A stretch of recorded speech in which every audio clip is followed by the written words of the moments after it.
Hello, everybody.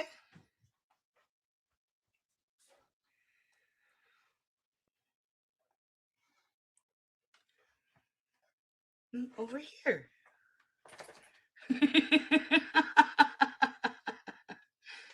Are you afraid of the little kitty?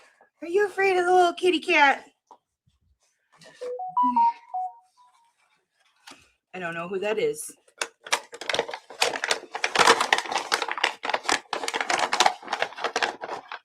I don't know who that is. Oh.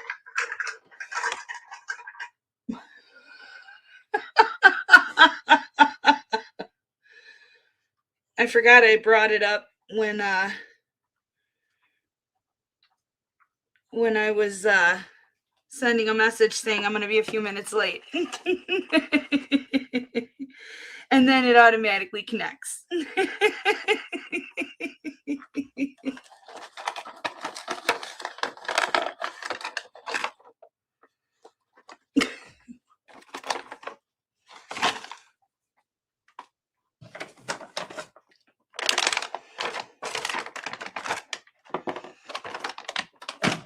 There. Well, I had my choice of just going to bed or coming on late. Those were the choices. So, hi, I'm here.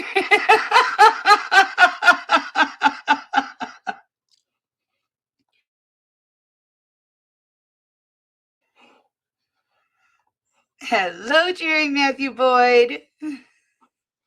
Hello, Nana Laura. Hello, Wire Mother.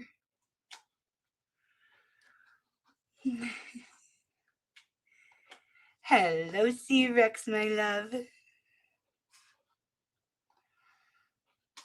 Hello, Jenny Green.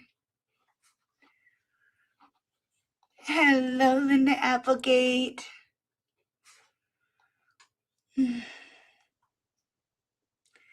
Hello, Lisette Annette.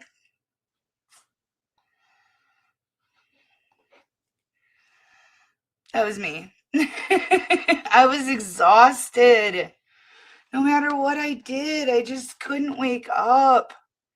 I fell asleep while editing, and then I woke up and I'm like, oh, I'm not done editing and I have not showered yet. I am just going to go to bed. No, I'm not. And then it became this whole, no, I'm not. Yes, you are. No, I'm not.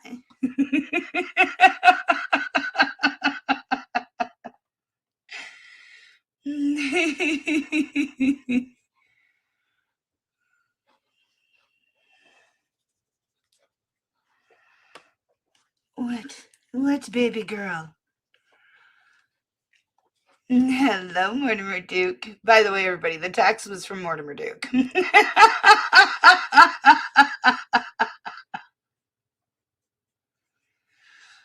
Hello, Charlie. What? I cannot continuously pet you all night long. Okay, maybe I can, but I'm not going to.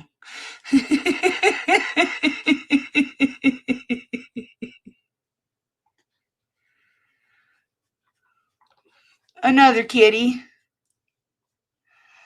Yeah. Tiny Kitten's daddy. I gotta think of a name for him. I've been thinking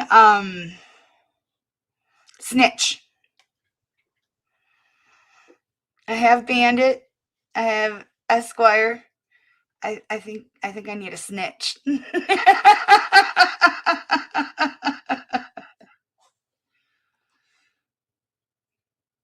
You were rating me on Discord? Like on a scale of 1 to 10? How did I do?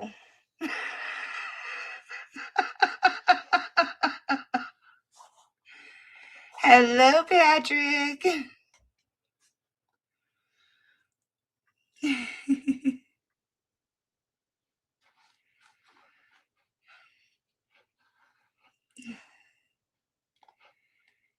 Yeah, rating.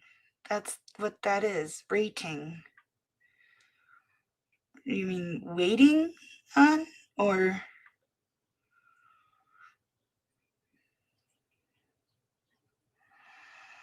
I don't know. This is a Jerry. Not rate. Ration. Rats.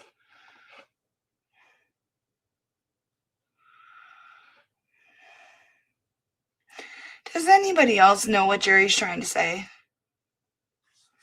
Somebody chime in here and help him out, please. Throw the man a lifesaver. Not a fruity one either.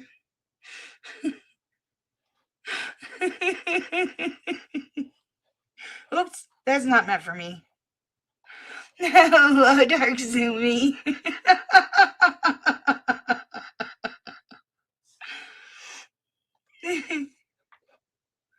Ratting.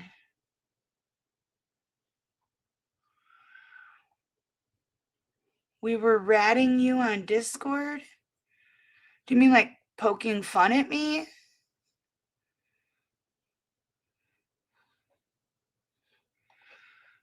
Well, somebody understood you, Jerry. It wasn't me tonight.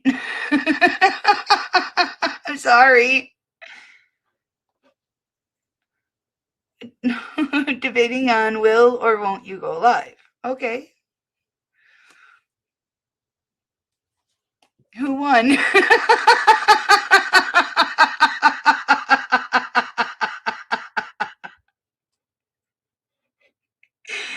And we love you. You're endless entertainment.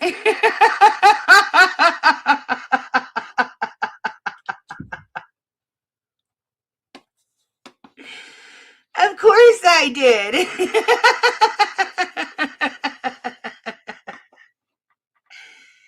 Usually the rule is if there's nothing posted by 11:15, it's not happening.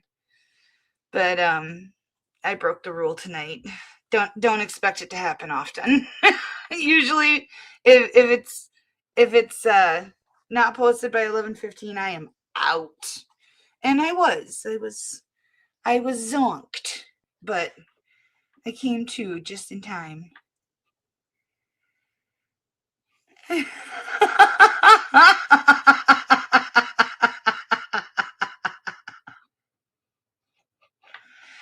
I'll get there when I get there. Don't worry, it won't be long. There's not many people here.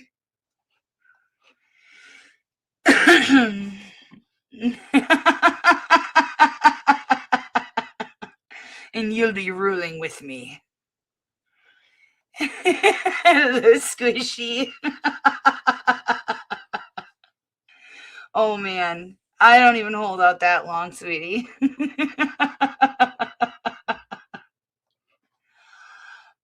I don't know. Debating? I don't know. I don't know. Oh, no, you don't. I break your fingers. I break every bone in those hands. And Ava might get a lick off, too. Look at how vicious she is. Look at the viciousness.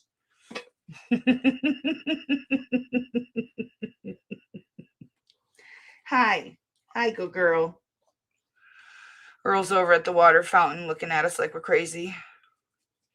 We just might be. Alrighty, guys. We are going to go to Georgia tonight. I felt like doing some dispossessory cases. I felt like doing some small claims cases, and I found nothing. None. I was mad.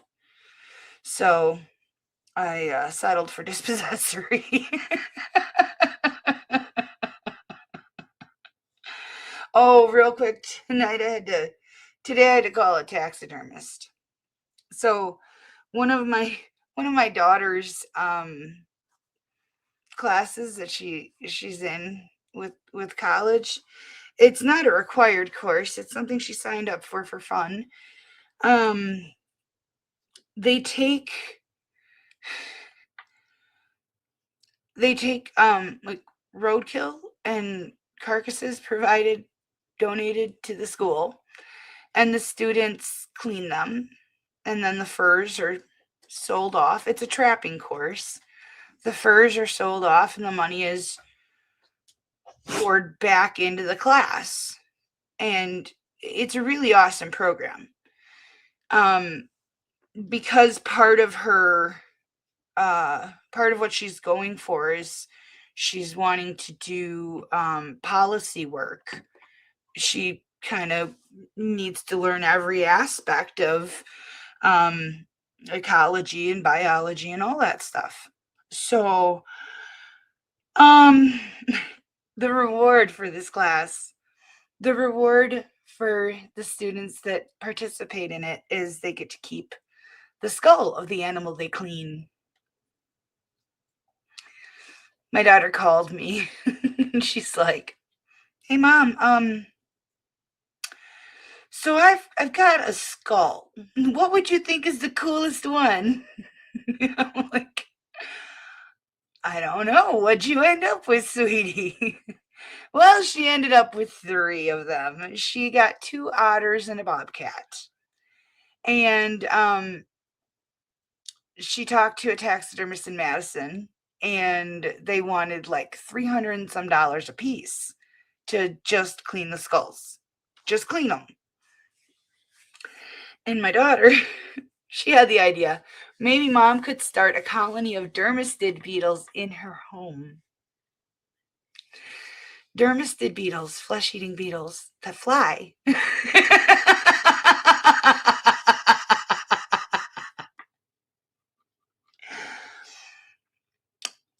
Mom called the taxidermist and got a couple more quotes.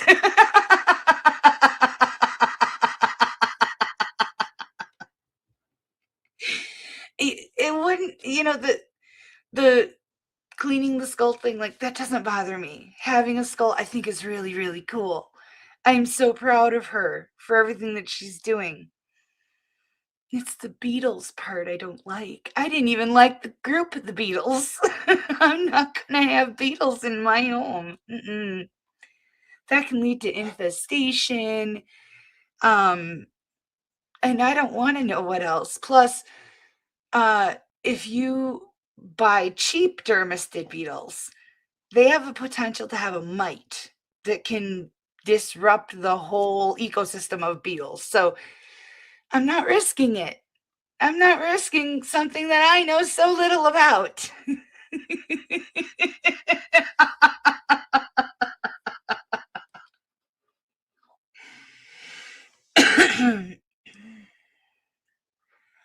I know, I would have too. Well, I've cleaned deer.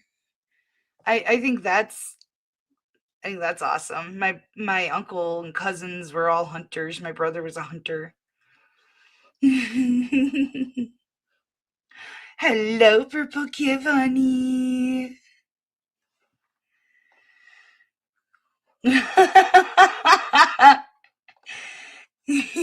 There's one not far from my brother. He and I were talking about that today. I'm sorry.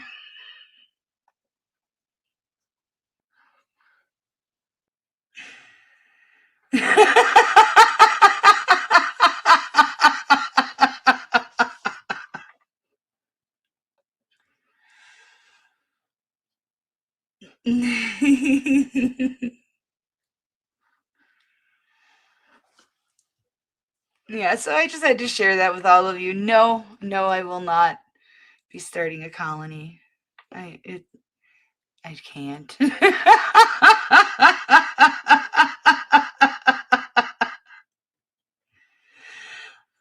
I may someday. Yeah, rent them. There we go. I just had to share that with you guys. I thought it was so cute how boldly she asked.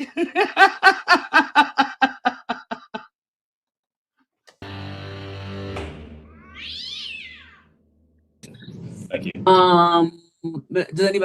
Is anybody else waiting on a breakout room link, or Mr. Mirren, are you waiting on a breakout room link, or? No, Your Honor, he's my witness, and we are ready to announce a consent at the court's pleasure.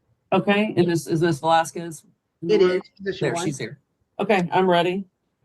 This is a pay and go. A pay and go. Okay. The amount owed is $8,131.87. That does also conclude the counterclaim that was in the answer. That includes you That, mean like credit or something, or? yes, it includes a credit to resolve the issue. And the move out date is June 18th. June 18th at 11:59 p.m. Yes, Okay. So again, that's cents.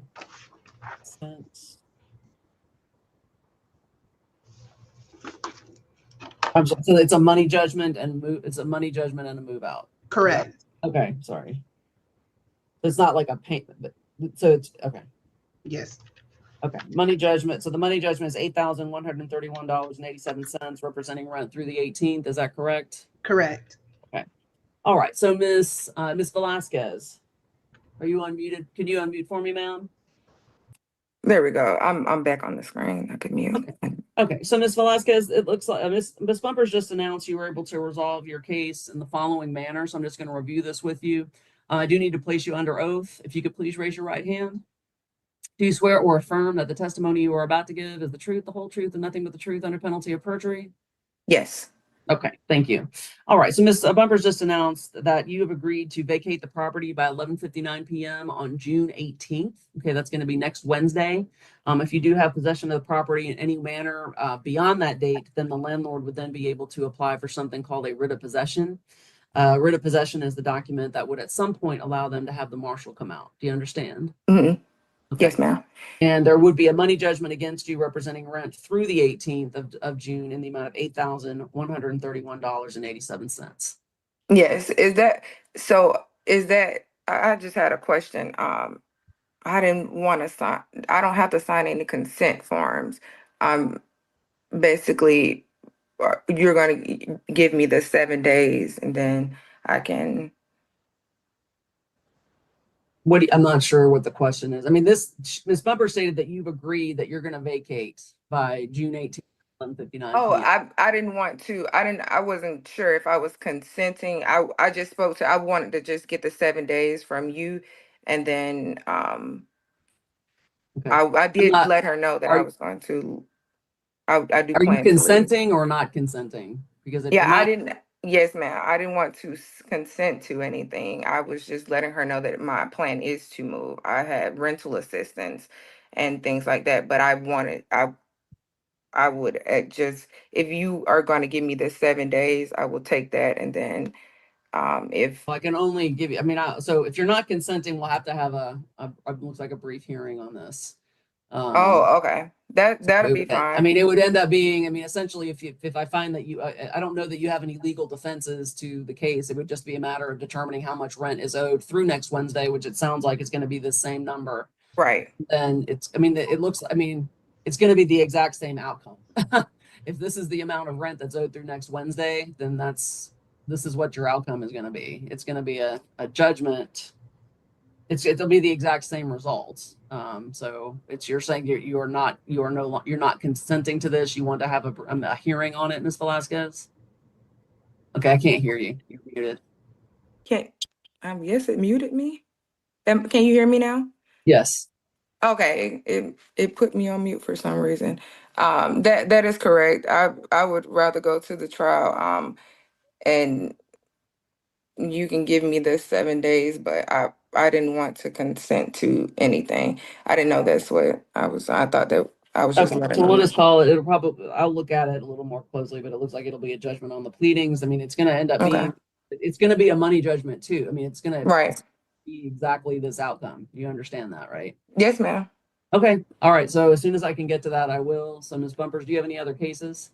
I do not have any other cases, and I do also have a conflict for 10:30. If you don't mind, may I run into the breakout room with my witness? Sure. And come back out. Okay. All right. So we'll have to circle back to that one. Let's see here. All right. Okay. I'm going to go back to position number 1 then, just very quickly. All right, Ms. Bumpers and Mr. Mira and Ms. Velasquez. Is everybody in the room? Yep, she's here. Okay, Ms. Velasquez, I already put you under oath. So, Mr. Mirren, I need to put you under oath, sir. If you could unmute. If you could please raise your right hand, sir. Do you swear or affirm that the testimony you are about to give is the truth, the whole truth, and nothing but the truth under penalty of perjury? Yes, I do. Okay, perfect. All right. Miss Bumpers. Oh, wait, no, I've lost Miss Bumpers. She's in a breakout room. I'll go grab her real quick, Judge. All right. Well, as soon as she comes out, we'll take the testimony on that one. If it pleases the court. Hold on one, so this is all. There actually is a counterclaim on this one. All right, folks. So I for some reason I did not catch the fact that there was an actual counterclaim in this case. Did you see that, Miss Bumpers? Yes. There's a Yes. repair claim. Yes. Recall I was saying that. That's right. You did say that. I tried to go into the breakout room with Myron, but there's an issue with how it wouldn't let me pull over. And Clerk Maddox said that she'll pull us over. She didn't see my message.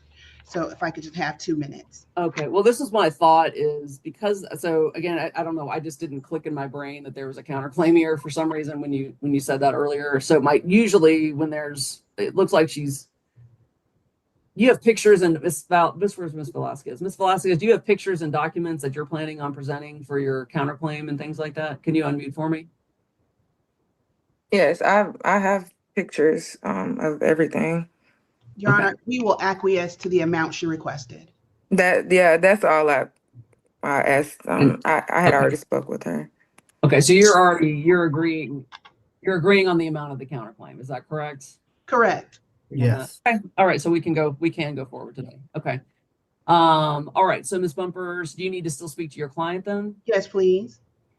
Okay. So if we could put Mr. Mirren, and Ms. Bumpers in a breakout room, and then as soon as they're done, we can go forward on that. Does anybody else have anything ready that I can go forward on at the moment? Mr. Soskin? Whoopsie on that pronunciation. Yeah, I'd want that corrected too. Mr. Miran, sorry.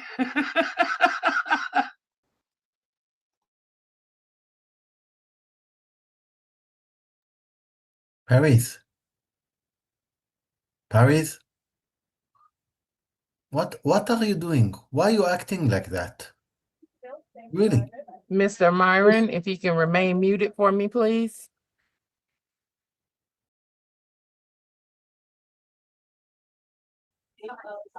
All right. We got Ms. Bumpers back. So Ms. Velasquez, if you could unmute for me. Mr. Marone is here. I think we are ready to go. Let me get back to the right case here. Number 1. All right, so Ms. Bumpers, so Ms. Velasquez, this is what will happen is that the petitioner or plaintiff will go first. So they're going to present their evidence regarding how much rent is owed. And then I guess the amount that you guys have agreed on regarding the counterclaim credit. And we'll go from there. All right, this is position number 1. I'm going to call it trial.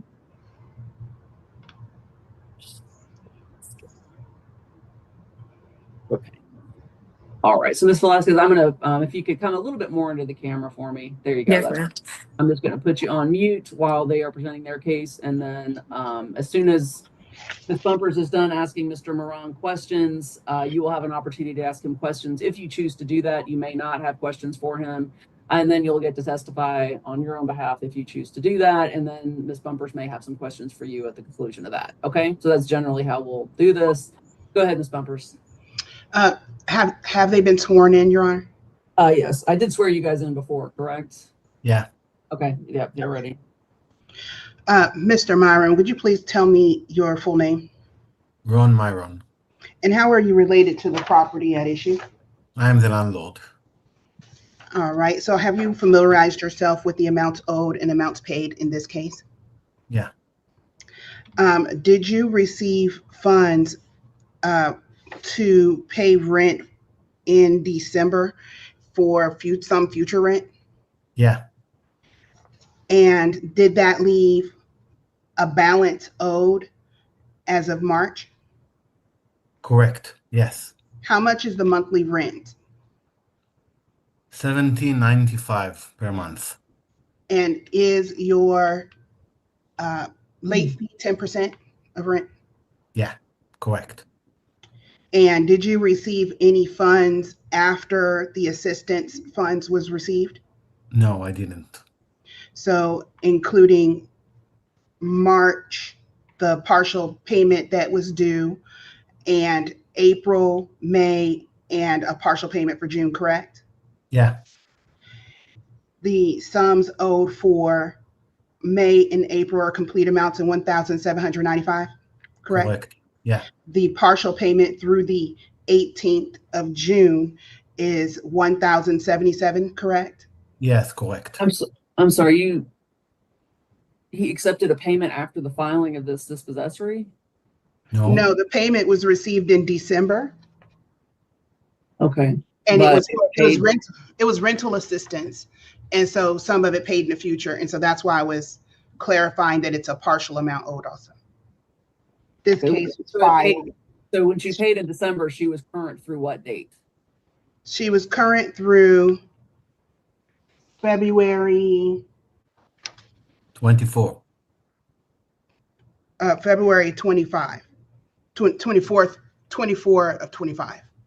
Yeah, Okay. And so, all right. So what were you talking about June, that there was a payment in June? No, there's no payment in June. I was saying that the partial amount of June owed through the 18th is 1,077. That he understands that only 7 days that I see what you're saying now. Okay. All right. So what was the balance? So as of February, what was the balance in February? as of March, the balance is $1,289.10. And that includes March rent? And that includes March rent. Okay, so for March, that's the amount. And then for April, May, and June, so April and May, it's $1,795. Correct.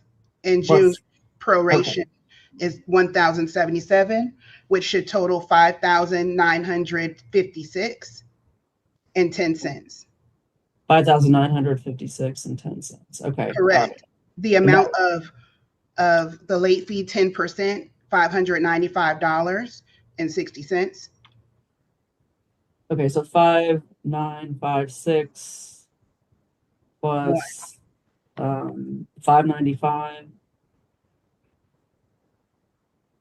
is what's the total? $6,551.71. Okay. All right. I understand. Okay. So it's just removing at that amount that was given prior when we were understanding of a consent was including of the $1,743.08 of attorney's fees, as Ms. Velasquez has been filed on several times, and like filing removals and such. So that's why there is a price difference between the consent number and what I'm saying now. The amount of the consent, the counterclaim request was $162.92. Subtracting that from the $6,551.71 equals a total of $6,388.79. okay. What was I did see that the counterclaim was 162 what? 162.92. Okay. Let me just see here real quick. So I'm sorry. I'm sorry if I was unclear, Your Honor. So March 1289.1 plus 1795 plus 5 plus 1077 5,000. Okay, this is pure rent, and then you add the late fee. Okay. All right, and then minus 162.92 for the counterclaim. Correct.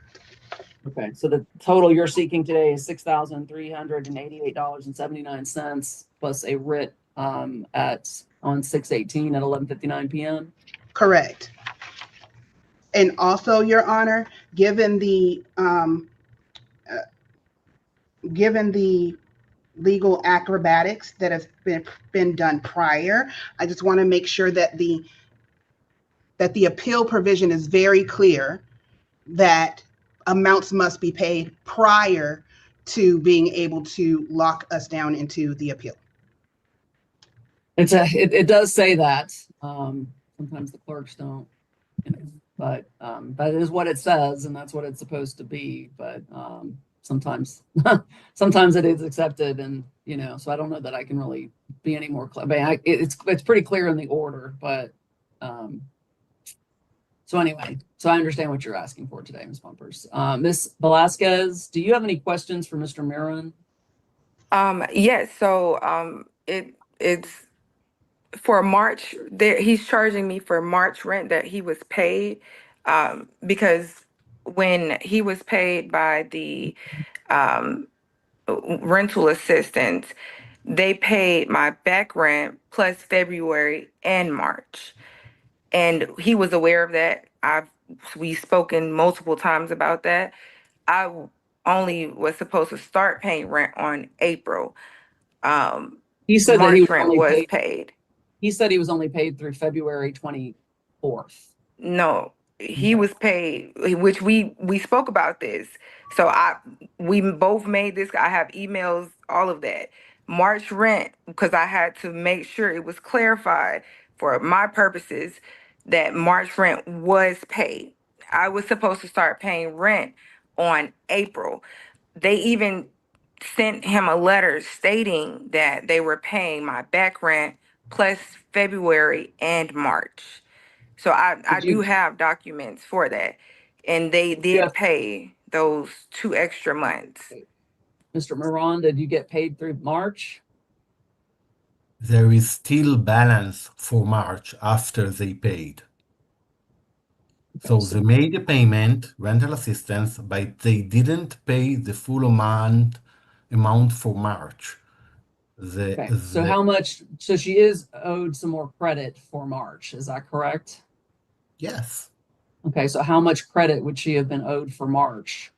How much did you receive? I mean, so you said before that she was current through February 24th of 2025, and now you're saying she was current through March or something along those lines?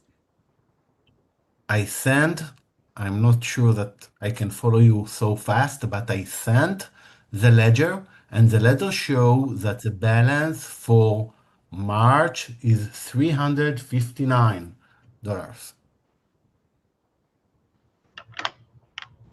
That okay, so when they reached out and they spoke directly with him, he sent them over what was owed. And when he sent that, they called me back and they let me know that they spoke with him. I spoke with him How even much did they after, and they, get proof of payment from these folks? yes, he I, has the I, proof of payment as well, I but can he tell never you, said anything about March. I'm sworn Okay. into this. I have. Why would you rely on the person suing you to provide the proof? No, you provide the proof. Doesn't matter if he has it or not.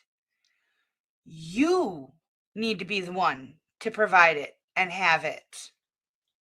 Emails we spoke, and it literally states Judge, I March was agree. paid I for. agree. I've agreed. Okay, go. If we could put Mr. Moran, okay. So, a long story short, it sounds like March, she's given a credit for March, that there was actually not as much owed for March. All right, so let me just look at this. It's 6,388 minus 70. That's your only dispute, Ms. Velasquez, that you should get credit for March? Yeah, I would if it was something extra to pay, there was nothing told to me. I was literally told from the landlord that April would be the next payment You day. have that in an email? I have all of them in the email. We've Judge, I spoken agree. several I times. agree. Okay, I so agree. you agree to give her credit for March? Yeah, it doesn't Okay. matter. I'm not going to get my money back. I know. So I agree. Whatever. Okay, all So, right. Judge Garant, may I please clarify what I stated? Okay. So I was just going to go back through the numbers. So it looks like March, it looks like she's paid up through March instead of The rent is $17.95. The balance for March was $12.89.10. So that's why I think there was maybe a discrepancy. So if he offered to not have any balance for March, I was unaware. And so that's what it sounds like he's saying now. So the Yeah. new numbers would be to Yeah, remove the I'm sorry, 12. Michelle. Yeah, I just Well, you it can just doesn't matter. pause for a second, Mr. Myron. Just say nothing.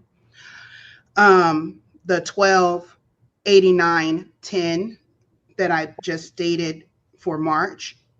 I'm just going to take that off. Why don't we just Right, take that's what I'm saying. off, and then we'll just do 1795 for April and May, and then Mhm. 1077 for June. Take off the 162.92, and that would be the number. Understood. All right, so I've got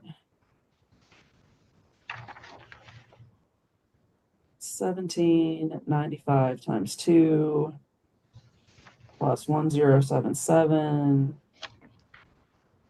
minus 162.92.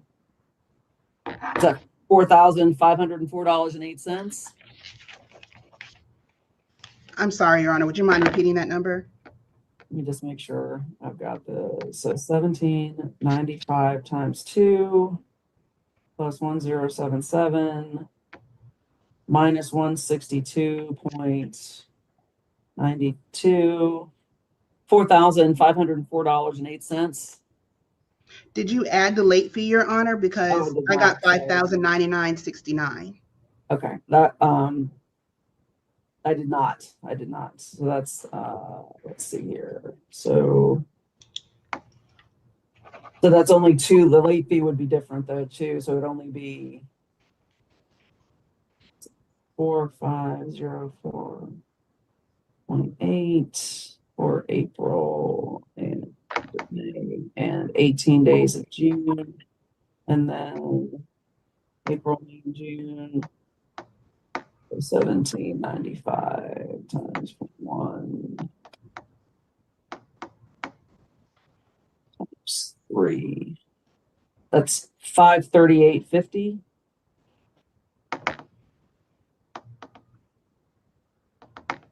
$5,042.58. Okay. Is that what you got?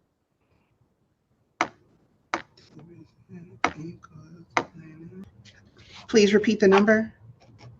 I got for the three late fees would be $538.50. Mm-hmm. So I added that to the $4,504.08 for a total of $5,042.58. Let me do it again because that wasn't the number that I got. I get 4,970.78. Is that what you said? I got $5,042.58. We accept it. I don't. Okay, that's just what I got. Okay. Okay, Ms. Velasquez, do you have any other questions for Mr. Moran? No, I just wanted to, I have spoken with, what is it, DeKalb County to come out to look at this house because it is in bad condition. It's been in bad condition since I moved in, and every time I speak with this landlord, he always, like when my microwave broke, told me to feed my children bread and cheese. So Ms. It's Velasquez, not that I let me don't just want stop to you. pay him rent, but the fact that, Ms. Velasquez, just 1 second, please. yes, ma'am. When I asked you earlier if you guys were in agreement on your counterclaim for what the monetary value was, you said yes. Yes. And so that's 162.92 is what you put on. Mm-hmm. Okay. So I don't, if the counterclaim is something we've already resolved, we don't need to go into it. Okay. Oh, okay, because I had put some information about the house on there as well, but But that's why they just agreed to your number, because they knew the only thing that you wanted wasn't actually the money, but to air the dirty laundry. And they wanted to stop you from doing that. I would have to pull it back up to see. Like I said, when I asked you earlier about your Yes, counterclaim, ma'am. you guys said you agreed on this number. Oh, no, the number is fine. That's what was broken of mine. Okay, so the number that you're getting credit for in your counterclaim, you agree it's 162. Yes, that's for the things that I've had to Okay, replace. so that would resolve the counterclaim. If you've already agreed on the number, then that's your counterclaim. Okay, yes, If ma'am. that's I what just you agree wanted to. to just because I know that if I don't know if there's any way possible, but I would not like to be reached out to by email with the nasty remarks and things like that. I don't know who else to speak to about that, because he will reach out to me and speak to me in manners which I've also been spoken to by Miss Bumpers with an email last year that I didn't feel even comfortable with having her All in right. here, So Miss, because I just don't want to be reached out to with those, okay, I because it's can't tell them not to reach out to you because you're still in the you're still in the property. You know, they're still, as long as you're still in the property, they're probably going to need to have to communicate with you oh in no, some. that's fine. Communication is fine. I just don't want it to be aggressive, if that makes sense. Okay, I can't get into the nuance. I mean, as long as they're not, if they're using abusive language, I don't think Miss Bumpers, I don't know Mr. Moran, but she's an officer of the court, so she might be firm, but I don't, as long as they're not cussing you out or anything like that. But they may have to say things that you don't want to hear. I Oh don't no, know. no, I don't mind that. I can take that. I So just just don't like the aggressiveness of so it. people can just be like, so you understand. So Miss, do you have any other questions for Mr. Moran? No, no, that was all. Okay. All right, then I'm going to find that there's a money judgment in the amount of $5,042.58, and that a writ of possession will be available to the landlord at 11:59 p.m. on Wednesday, June 18th. And that'll be the order of the courts. And you guys are free to go unless you have any questions. Yes, Your Honor. Would you please repeat that number one more time for me? $5,042.58. Thank you, Your Honor. All right. You guys have a great rest of your day. Thank Thank you. All right, those parties in 5, is that an impasse? Is that what you guys are waiting on, or are you waiting to be heard?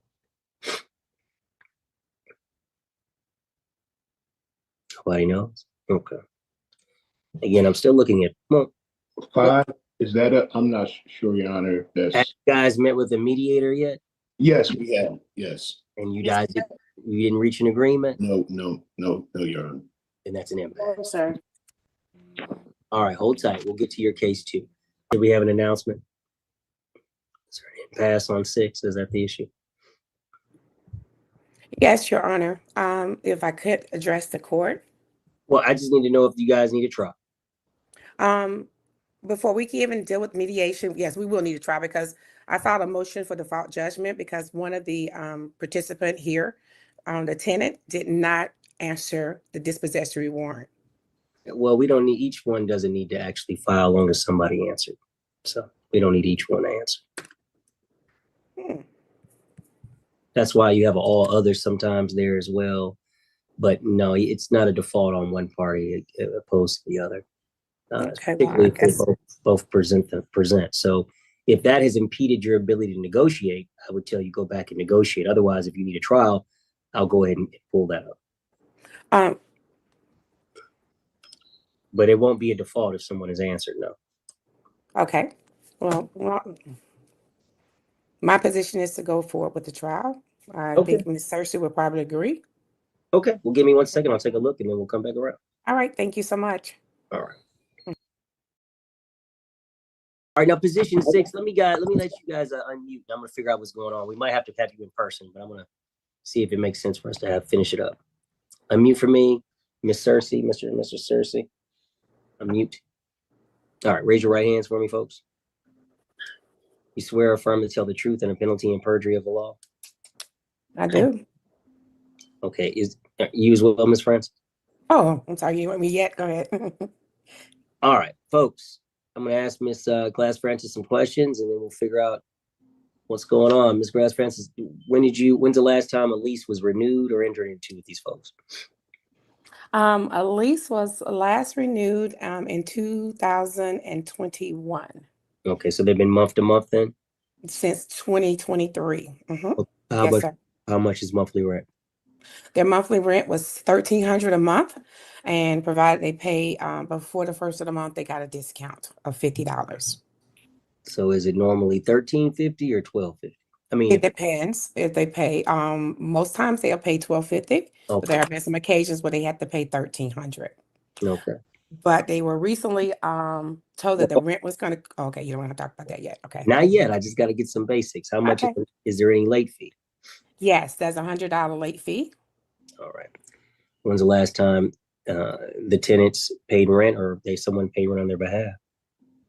The last time they paid rent was for the month of April, and they paid that rent the end of March, and that was for a total of $1,250. Okay, so they paid it before it was due. Mm-hmm. Okay. Yes. And you're saying you filed this on May, is this May 9th or May 4th? May 9th. May 9th. And you're alleging they didn't pay for May, essentially. And what's up with this vacancy rate of $1,850? Why is it now $1,850 a month? Oh, because the rent was going up in June, and they got notice of that. The rent was going up to $1,850 a month, because of the condition of the property, and I'm having to go over and do the yard every time because they wouldn't do it, and that was part You of didn't. the.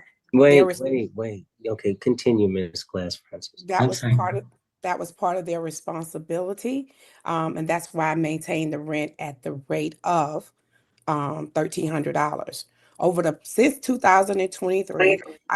I have been working with them and keeping the rent below market value for several reasons.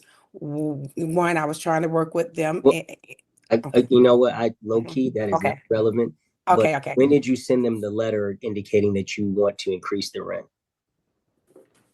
They received that certified letter. Thank you, Mediator Davis. I see. Mm-hmm. And they received that certified letter of the rent increase was April 1st. April 1st. That it would be going up on June 1st. Okay. Mm-hmm. All right. That's quite the increase. It's a $550, maybe even $600 increase. Yes. And that was going to be because inside that increase, and I noted that it would be for the rent, as well as from that point on, they would not have to keep up the yard because they weren't doing it anyway, that I would have someone maintain the property. That's expensive. I'm being 100, Miss Glass Francis. But I digress. That's what you want to do. I'm not. Yes, and considering I hadn't gone up on the rent in years. I hear you, and I understand. That's just a huge increase. It's funny. I don't understand how people. It's hard to absorb a $600 increase. That doesn't mean you're wrong. I just comment wise, it's a big deal. Miss Cersei, tell me, how much is your monthly rent? Miss Cersei. All right, finishing up. Is your rent $1,300 or $1,250? Let's go. Well, she said it was $1,300, but we were given a $1,250 because we would pay early each month. Okay. All right, that's fine. Is the late fee $100? No, the late never $100. It would be just $1. We would have to pay the $1,300 instead of the $1,250. I see. Okay. And listen, you didn't pay May. What's going on? Because we don't have a lot of months not paid. We got 1 month unpaid. So what's the deal? And the reason for it is because in March she sent out. Well, DeKalb County came out and he told me, I'm not going to put you up because I had children, my grandchildren. He said, I'm not going to put you up, but this house is deemed inhabitable. I had mold and mildew throughout the whole house. I got a big hole in my ceiling. I could see straight out to the sun. Show it to me. Go take your phone right now. Come show it to me. No. Show it to me in the house. Are you in the house? Oh, we're in a new house. I couldn't stay there. The mold. That was a big hole. Oh, you don't even live there no more. No, we was in May the 1st, and she recorded us moving. I was going to give her. We can stop right now. Guess what? I'm gonna have this in person because this ain't no urgency. You already moved. The damage is there. So I want to hear all of this because this now is starting to sound juicy to me. When you talking about holes in walls and code enforcement deems it potentially uninhabitable. Those are concerns for me. And I'm not saying, Ms. Glass Francis, I'm not putting it all on you in any way, shape, or form, but those are buzzwords to me. So I'm going to have you come in person. Are you in Georgia, Ms. Cersei? I am in Georgia, but I'm about to go into the hospital. I was in a car accident. They about to do my rotator cuff on the 10th of June. Okay. Well, surprisingly, the 10th of June would be when I would reset it for in person. And I know then rotator cuff surgery is one of the worst surgeries you can undergo. And I'm not saying that to make you, but it's I'm aware. So okay, so you're gone. Let me just see what else I can get out of here before because I don't want to have any additional delay in that regard. Let me ask Ms. Glass, Ms. Francis, are you aware that they vacated already? No, I'm not, Your Honor. I did not receive any notice of intent to vacate. They didn't give me a 30-day notice at all. They have not returned any keys to me. Okay. All right. Let me ask you. Nothing. That's fine. Tell me about this hole in the wall and this code enforcement thing. Are you aware of any of that? As it relates to the ceiling, there was a small hole that was in the ceiling. Small hole. And it had a tarp on it, yes. So small holes don't need tarps. Just when we want it. No, but the area was damaged from storm. Okay. So, and we also had a limb that fell in the roof. And I had my insurance adjuster out there. I also had contractors out there to repair. When did that happen? I have documents and dates of all that in February and in March. Well, hold on. See, when did the tree and all of that happen? As it relates to the tree, I can't tell you because I rely on the tenant to tell me when that tree fell. Okay. But I have a picture. Let me ask you this. Of the text when she sent it to me. Has it been fixed? No, we could not fix it because the area around the house was unsafe due to the tenant's action. When I show you the pictures. No, just tell me what you mean first. Yeah, that's what code enforcement told me. They did not cite me. No, listen to me. Okay, I'm trying to explain to you. Okay. So they had trash, they had used tires, they had bicycle equipment. The roofers could not enter the roof on the backside of the house because of the conditions of what the tenant had left the property. So you're saying they can't get on the roof because there's stuff in the yard? No, they got on the front side of the roof. Okay, to look at the property. But they could not get on the backside to do all the maintenance on the backside because of the conditions of which the tenant had. I had to hire a contractor to go in the backyard and clean up the backyard, all the kudzu grass, all the way over 6 feet tall because of the tenants. And I didn't do it not once, but I have done it 3 times. And with all due respect, to go back and refer to what you stated earlier about the 1850 of the rent going up, Your Honor. The rent only went up $200 for the actual rental of the property. The other $350 that was added to that was to take care of the maintenance of the property on the outside from that day forward, starting in June 1st. Ma'am, how do I put this politely? I think you're full of shit. That should do it. Because the tenant did not do it. And I can show you back all the way back in 2021 when all they kept of this doing makes sense for all we need to have a person trial. Yes, Everything I you agree. just said, I just want to know, I just want to point out that Miss Cersei, one, if you still have the key, technically you still have possession and you can still potentially, because I haven't heard of facts, potentially be on the hook for that. But I understand you have a surgery scheduled and that is going to take control and precedence over what we're doing today. I don't want you to have that rescheduled, but I am going to set you guys for an in-person hearing. It'll probably be later on this month. But that means you guys will have plenty of opportunity to get all your evidence. You'll even have plenty of opportunity to resolve. But I will just tell you, this is not advice, but if you've gone and you still have a key, you're not gone. So just do with what you will, okay? But I'm going to get a reset notice out to you guys both, and you guys will get notice of when the reset is for in person. But I will let you folks go. Thank you. Thank you. Thank you. Yes. Bye-bye. Bye-bye. All right, let me take a quick look at this position 5. All right, those parties in position 5. Let me just see if it makes sense for us to have a hearing completely here or in person. Ms. Pugh, unmute and turn on your camera. Yes, sir. All right, raise your right Yes, hand. sir. I'm sorry. Yep, no worries. Raise your right hand, Ms. Pugh and Mr. Smith. That's your left hand, bro. You swear or affirm to tell the truth under penalty and perjury of the law? Yes, sir. How about you, Mr. Smith? Yes, sir. Yes, Your Honor. All right, I'll start with you, Mr. Smith, and I'm gonna ask a couple of questions. Is this a written lease? Well, there's a written lease, but because I didn't receive the paycheck stubs, the lease was never signed. Okay. When have you started to rent to this property, Charles? November 21st. Okay. That's 2024? That is correct. How much is monthly rent? $1,600, and it includes utilities. Is there a late fee? Yes, it is a $50, and then You said 50. You said, and then what? it's to $15 each additional day. But Yeah, I got it. And when's the last time the tenant paid rent? that was the last time. November. So they paid rent the first month, and that was it. That was it. All right. Ms. Pugh, tell me, is the rent $1,600 including utilities?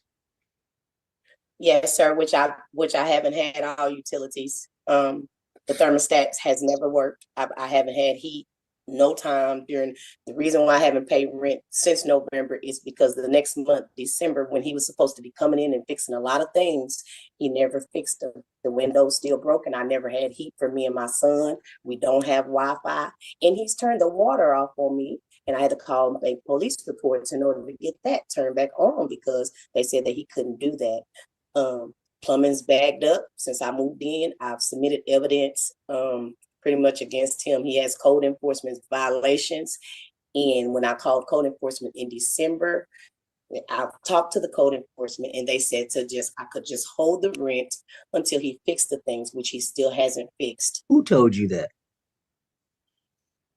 The code enforcement said that I am allowed to hold the rent until he comes and fix things. That's up to me. But he said that is at my discretion. Code pretty much. They out of dispossessory matters. But let me ask you, Mr. Smith, do you have some code enforcement compliance issues? I have a code enforcement issue because of the window and an electric plate. She called the code enforcement. And there were some more issues. So hold on. Just hold on. And I tell people I'm just asking questions. I understand. And I know sometimes it sounds like, but you'd be surprised. You just got to ask the question. I just try to give some has her water ever been turned off? Her water was turned off for the matter of a few hours because of the plumbing issue she said she had. See, this property. Okay, just wait.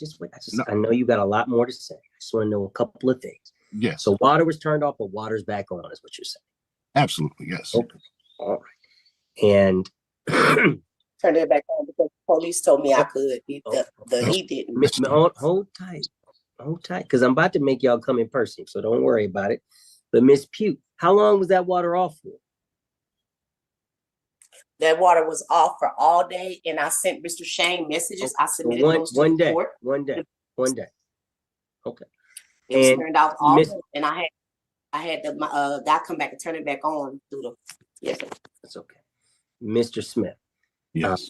The thermostat issue. Are you aware of the thermostat issue? Yes, Your Honor, I am. Okay. All right. And Miss Pugh, did you submit a lot of evidence to the court? Because I don't see it. Yes, sir. I submitted a lot of evidence to the court, videos. Yes, sir. I don't see that. So this is what I'm going to do. I don't want to delay you guys and delay the folks who may have reached an agreement already. We have a limited calendar time. So I'm going to reset you to next week. I actually will be in person next week. You guys can come and bring all your evidence, and then we can hash it out there. And then we can figure out how bad it is and whether or not it was justified to hold all the rent. Okay? All right, yes, we'll figure it out. One question, Judge, please. Mm-hmm. Am I able to bring, because I have two former tenants and they have leases for this place. One who moved out at the beginning of November and still has keys, and he never gave him back his deposit, pretty much doing the same thing. Am I able to bring them to court or bring a statement from them? Well, you would probably need to bring them to court, but it may or may not be relevant for them to come. So I can't tell you, because their situation, your situation may or may not be relevant, you know, but we'll see. If you want them to come and they may be a relevant testimony, we'll see. Okay. I just want them to come because I want it to be proven that it's been like this for a while. And it was like when I moved. No, I get it. Not disputing that could be the case, but we'll figure it out, and we'll see you guys next week. Look in your email for the reset notice. Your Honor, so I was looking in the email for this notice and never received it. So what I want you to do, Mr. Smith, is down in the chat box where you can usually go to more and go to chat my clerk specifically, Robeson, your email, so we can make sure we have your best communication. Okay, your best email address. All right. So this, and just to be clear, so this court date will be in person on the 10th of next week. That's right. All right. Can't wait. I'll let you folks go. You can leave, Mr. Smith, once you put that information in with your email, and Ms. Q, you're free to go. All right. Thank you, Judge. Have a good night. You have a blessed morning as well. Mr. Ado and Mr. Sims, mute for me. Yes. All right. You guys have reached no agreement. Hold on for 1 second here. May. All right, Mr. Sims, let me get you under oath. Raise your right hand for me. You swear or affirm to tell the truth under penalty and perjury of the law? Yes, I do. All right, Mr. Ado, I've looked at the complaint. It says that he owes 1 month of May. Is that the position? So a lot's changed since our previous, well, a little bit of important facts of the historical payment that Mr. Sims have been paying in the community was brought to light. And then I had a personal conversation with the actual renter's assistants. So I do apologize for the previous encounter last week where I didn't have all of the facts, because the rental information that they were giving me, the rep didn't have all the information. So where we are right now, there was a payment or rental assistance of $8,300 that we were going back and forth about in regards to it being extended all the way to June, right? So that there wouldn't be any payment owed by the tenant. I sent the ledger directly to you, Judge Davis, and all of the information that we're having a conversation about. The key points that I'm trying to touch on is that yes, there was $8,300 that was paid by the rental assistance company. Absolutely, right? However, the difference with the amount that he owes is that he carried over month-to-month payments that carried over from the previous year, because he went through multiple eviction proceedings and they took partial payments, and then there was also late payments, etc., that accumulated at that time, right? So in January 3rd of this year, the total amount that he carried over into the new year was $42.94.41 on the 3rd of January 2025, right?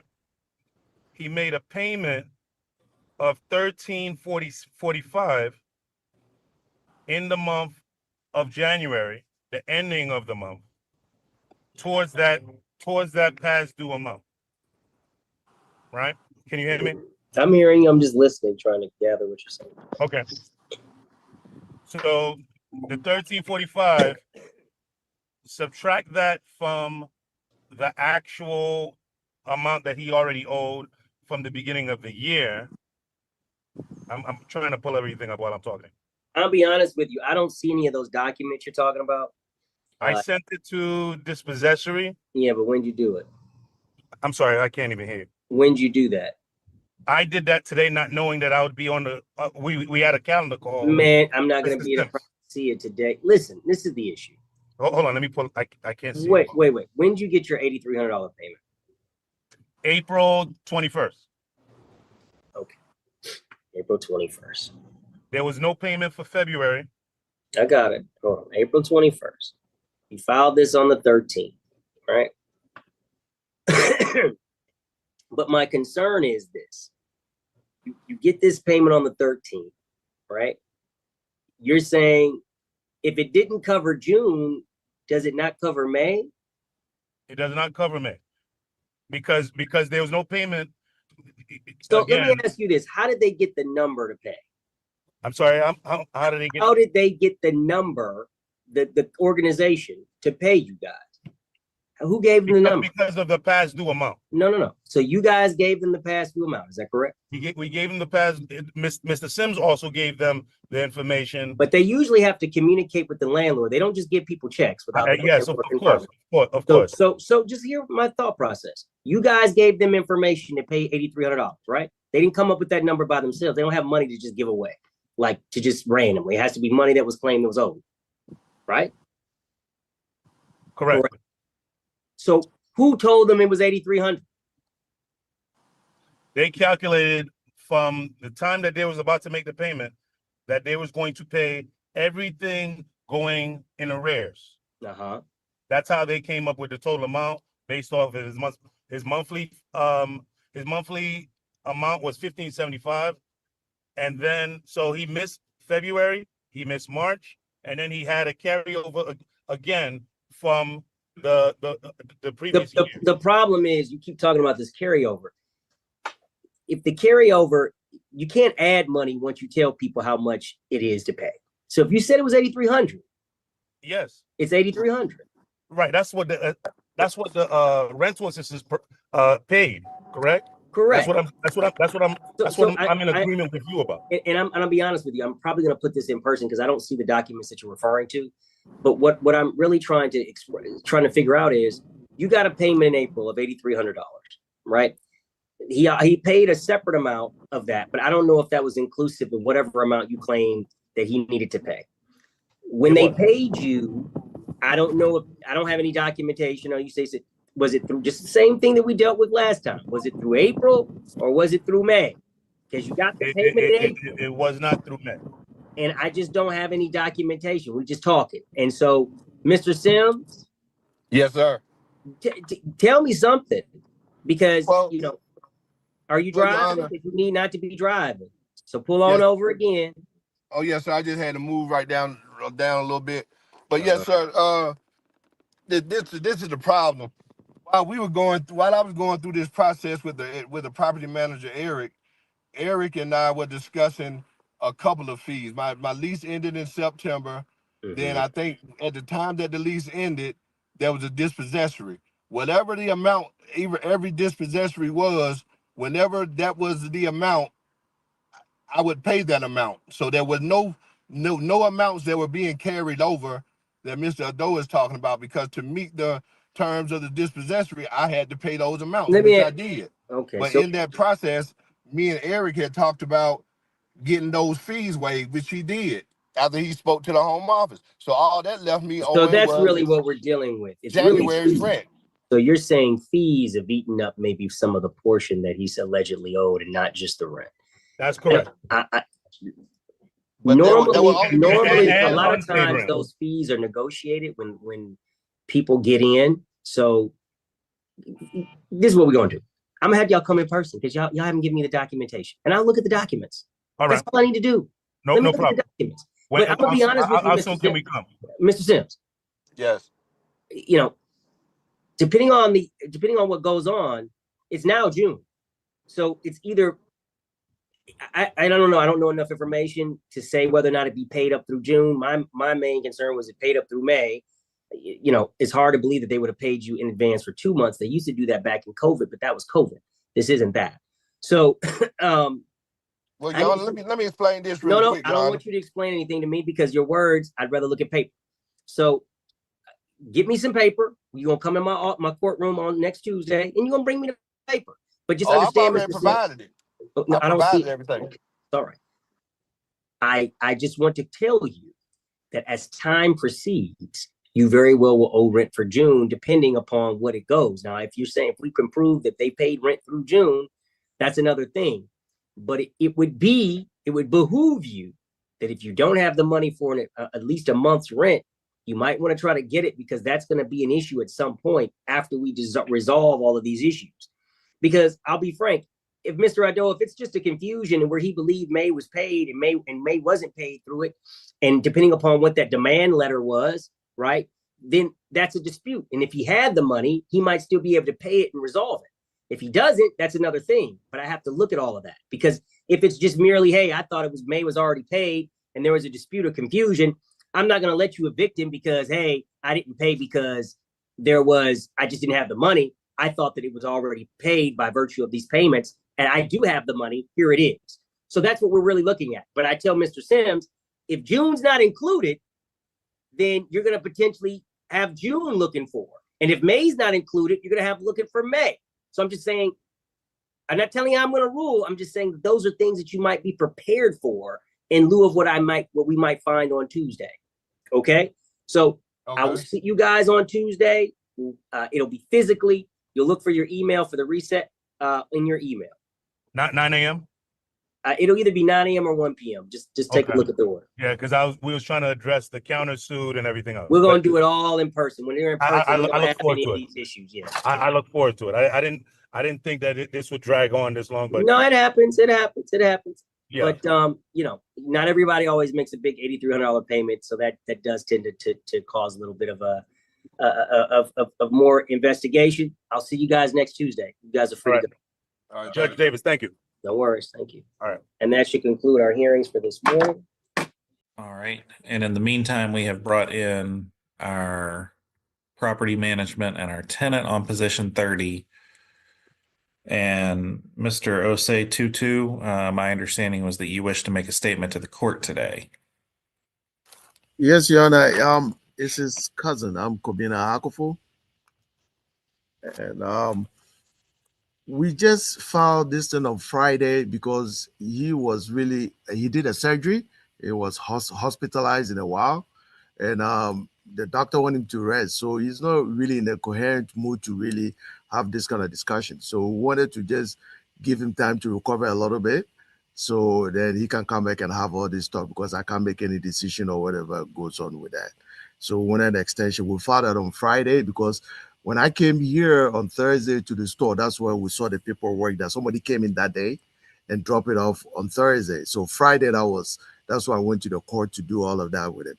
So we couldn't reach back to you. They couldn't reach you on time. They say, I have to call back at 4 o'clock, 4:30. We call, it wasn't there. We called this morning, he still haven't reached it. So we just wanted to extend that because, and we filed all the court listing, all the his medical records, everything else is in the system with that. It was stamped, everything else. Yeah. You're saying you gave the medical records to the court? Yeah, to the clerk. Yes, they filed everything else and it's already stamped. Okay, let me see if that has actually been provided to me. Yeah, it Give was me stamped one on the 13th. Yes, at 10:45 a.m.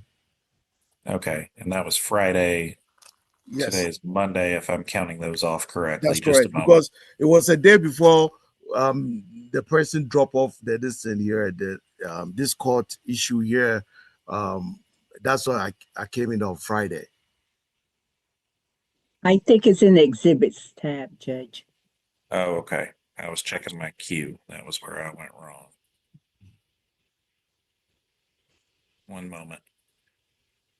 Your Honor, if I may make a comment. Go ahead.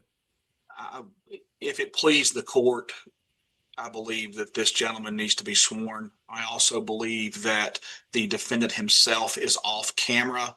They did identify the defendant. I believe they both need to be sworn.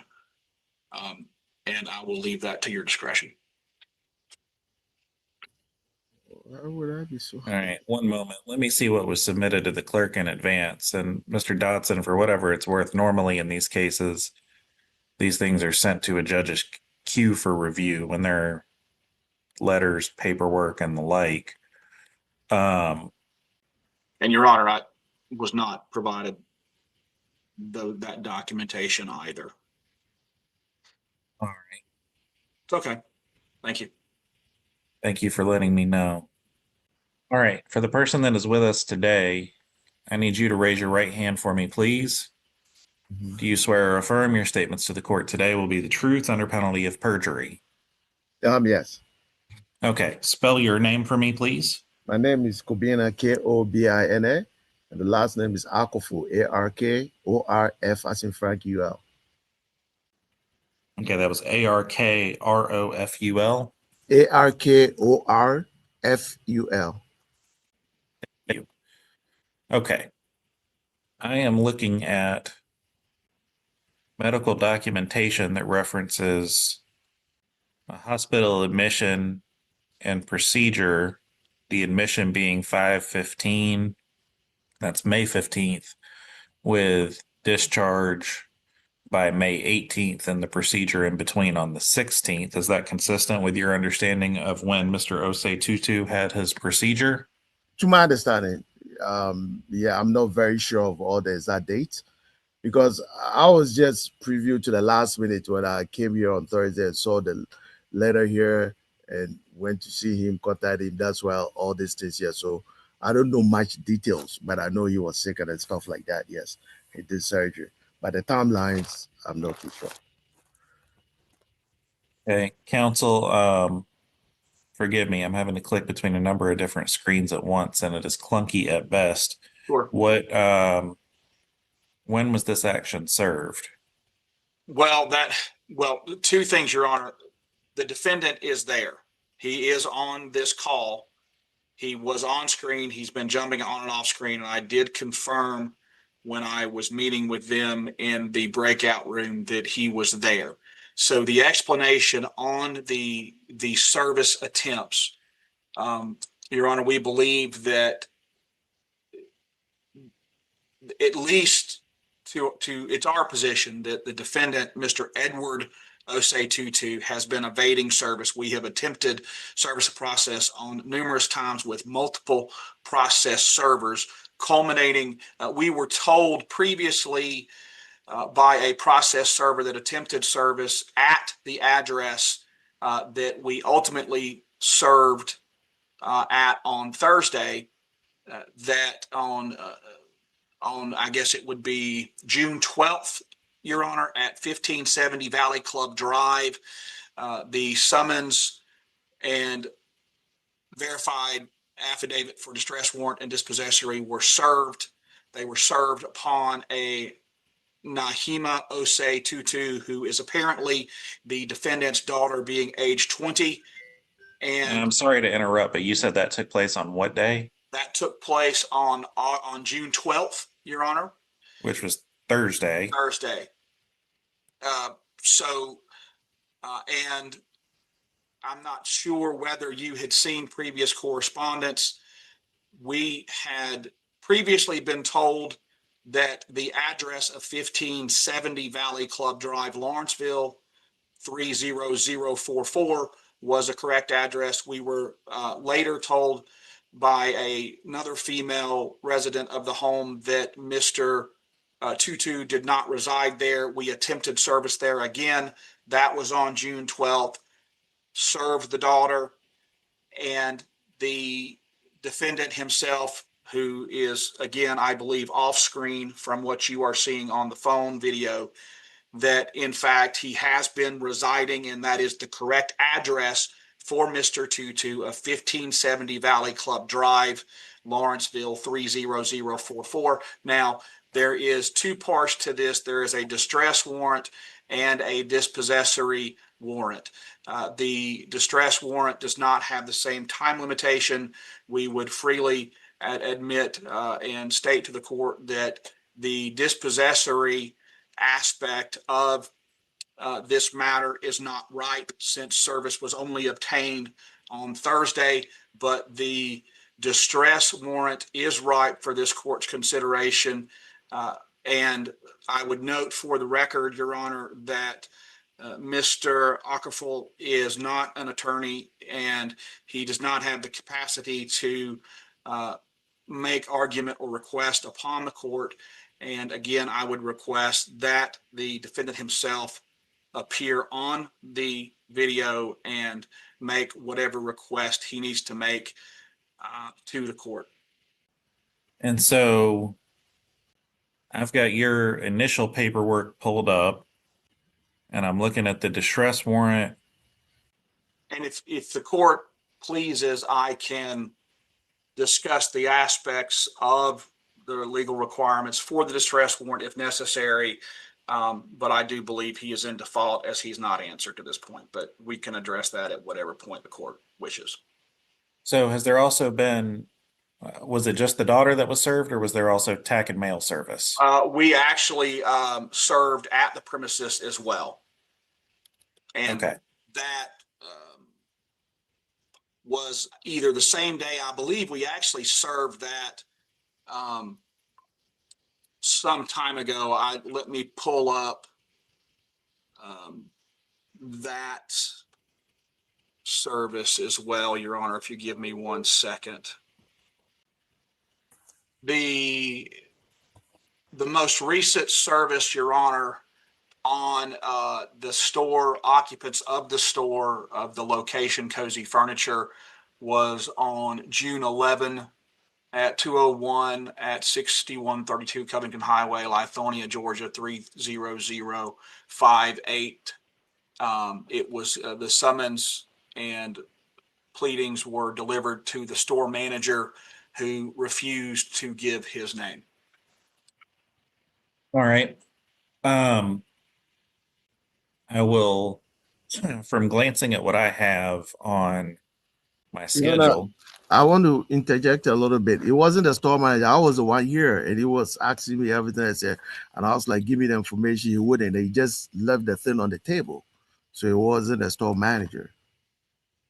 Okay. So they left it there. It was They posted left for it there, all the yes. relevant people to see. I So mean, you were present and acknowledged that the paperwork was left at the property. yes, it was left at the property. They're over there, but he wasn't like a store Fabulous. manager or anybody else. Yeah, I don't work here. So Just hanging out, and now you're just doing a friend a solid and showing up on his Zoom no, call that's for my court? cousin, because he can't really come to the store. So once in a while, we'll come and see, you know, how everything is here with stuff like that. See, that is why. And Judge Edgerton, and my apologies. I just, because there was a statement about receiving medical treatment, I thought that this needed to be presented to you. They requested to speak to you, Your Honor. I'll say this, I'm unimpressed by the paperwork. I'm happy to share it with you if you want, but it was over a month ago, and it appears that he was discharged 3 days after receiving treatment. I don't, there are a lot of pages.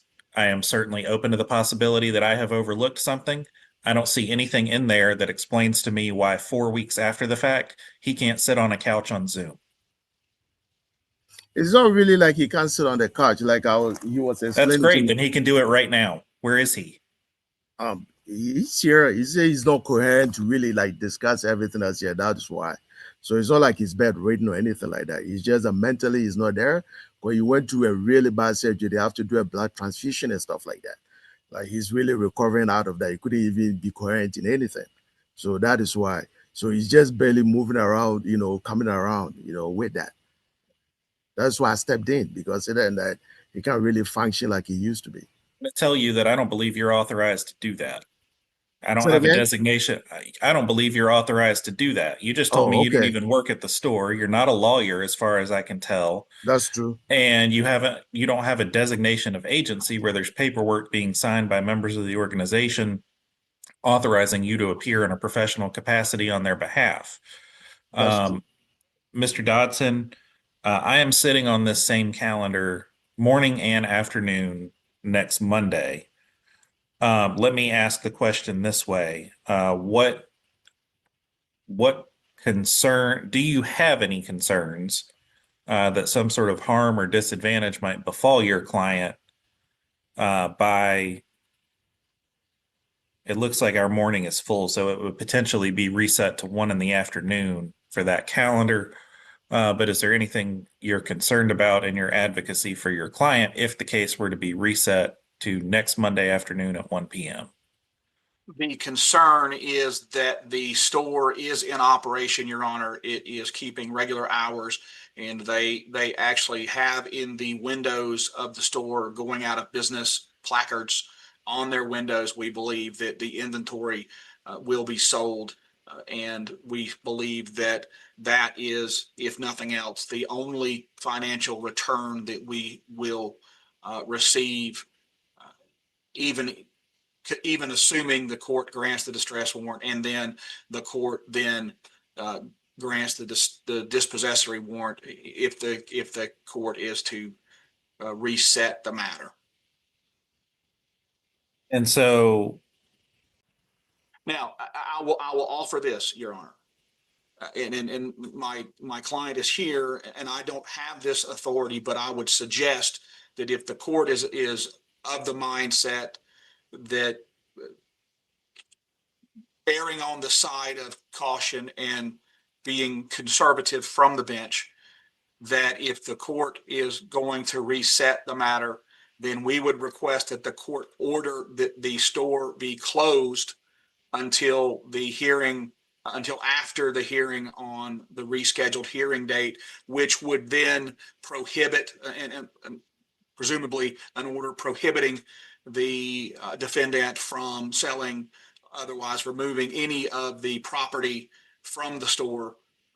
I think that, Your Honor, would be a sufficient precaution for my client, because I do believe that with the showing of that he confirmed to me that is where he lives, the service was good, we would be entitled to, well, depending on how he would answer today, a default judgment as far as the distress, which would entitle us to not only the order that prohibits removal of the property, but would also entitle us to a judgment on the rents due and owed.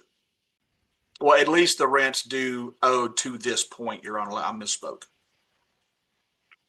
okay, but if there's not, and what this is a different process and procedure. It's technically a different court, even though we're designated to handle it and it goes on the same calendars. But part of what gives me pause here is just the things not at my fingertips. I've been taking notes as you have given me the information about service attempts and locations and dates, all of those things. Absent those, but I also don't have those in Odyssey. If someone were to go back and look at them, or even if I was to go back and confirm that I had that all correct, I don't have the lease. I don't have these terms. And so, tell you what, give me a few moments, Mr. Dodson, and then let me get right back to you. I think I have Mr. Dukes and could potentially get him on his way, and that'll give me a chance to go through the docket, because I think some of the things are in the process of being added to Odyssey right now, and there may have been some other things received. So just one moment, we'll revisit position 30 shortly. All right, ladies and gentlemen, we have been going for a few hours straight. Thank you for allowing me that break. So, Mr. Dodson, it was a lot of information to take on at once. I know that several things were served on the 12th. Was anything served before the 12th? I misspoke, Your Honor. There were attempts of service at the residential address, the 1570 location. So that was my misspeaking, and I do believe that the documents, those affidavits of service, have now been entered or accepted by Odyssey. It might, one of my partners is now forwarding those to me, and maybe that's what you looked at. Okay.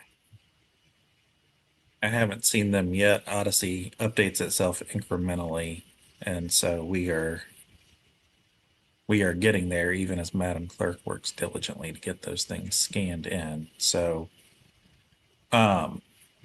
okay, so I see 2 documents here. Give me a moment. I'm trying to get them to load.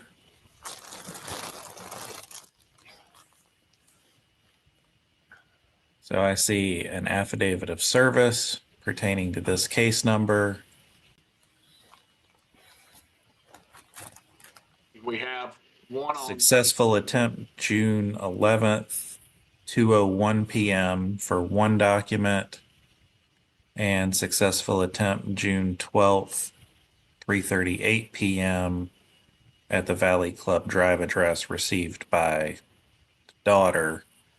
So the successful attempt on the 11th was 6132 Covington Highway, received by all other occupants, refused to say anything.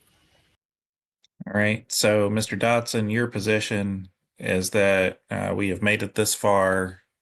To the extent that there's an answer in writing, it would be the medical documentation that was supplied to the court regarding a procedure that took place 1 month ago between May 15th and May 18th. And Mr. Osei Tutu has not answered or been present participating in any on-camera proceedings in the main session of our courtroom today. And so based on that, what is your request? Based upon that, Your Honor, we would request that default on the distress aspect, the distress warrant, be granted. Georgia Code Section 44774, Section B states if the tenant fails to answer, the court shall grant a distress warrant and the plaintiff shall be entitled to a verdict and judgment by default for all rents due, as if every item in paragraph of the affidavit provided for in Code Section 44771 were supported by proper evidence. And such verdict shall be in open court.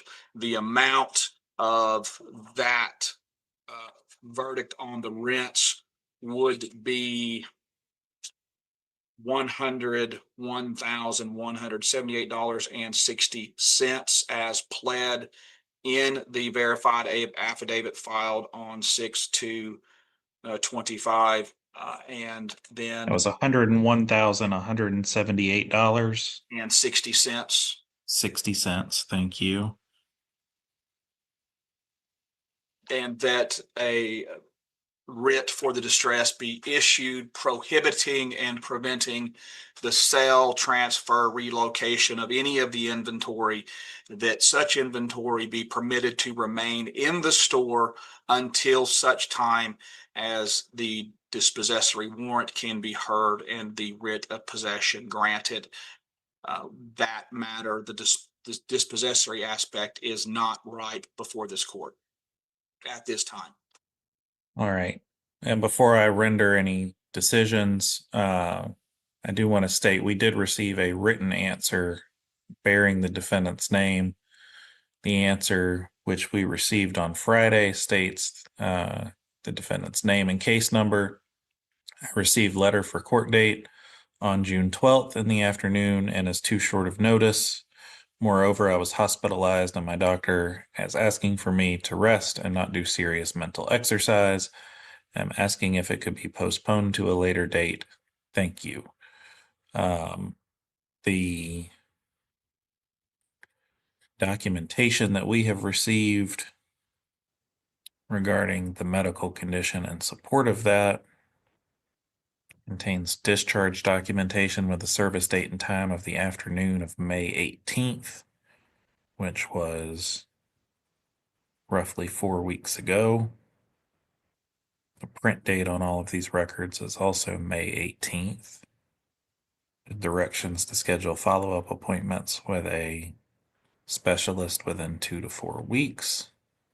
And I'll note for the record that the pages of this documentation, Mr. Arkaful, excuse me, you were responsible for delivering this documentation to the clerk's office. Is that correct?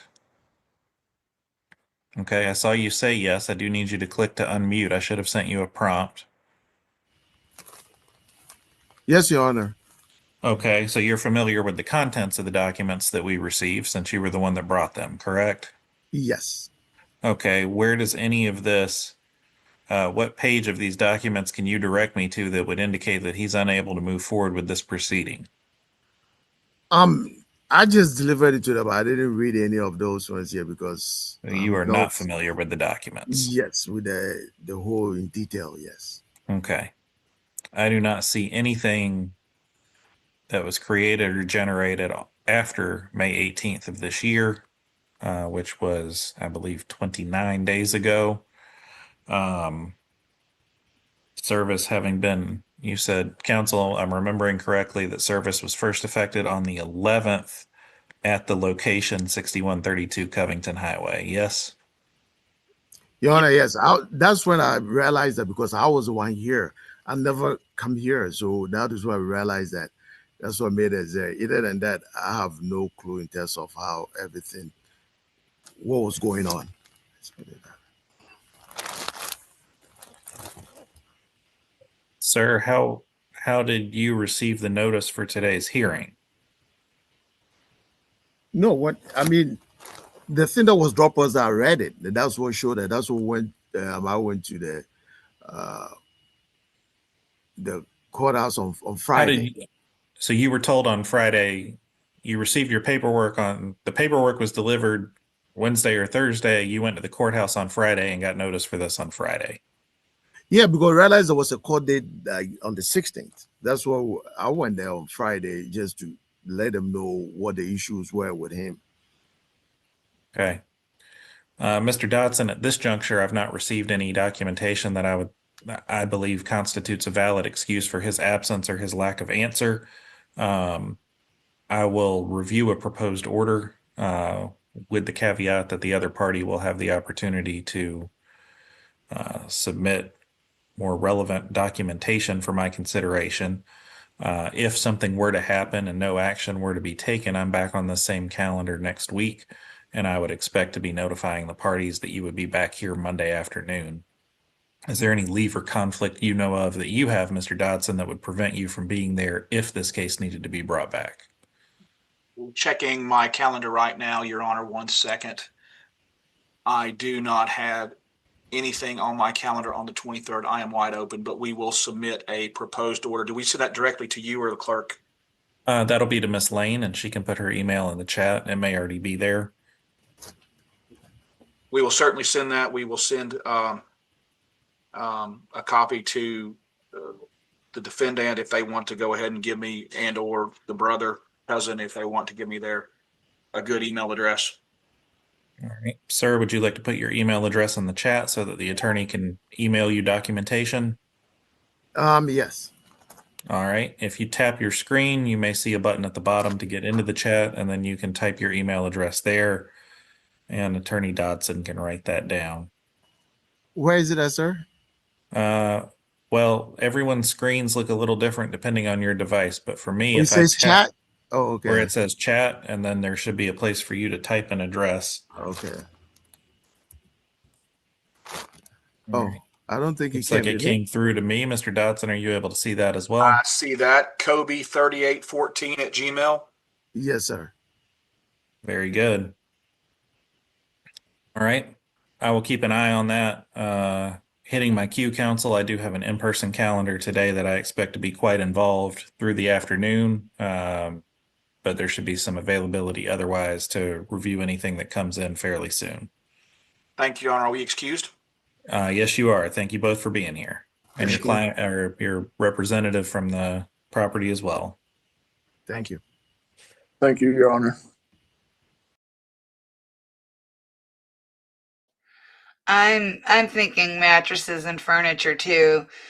And I'm thinking that couch bed headboard thing is one of their display pieces. Not my style.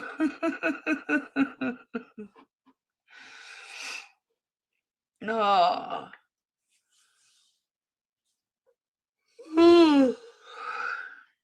All right, guys. You got me to come on.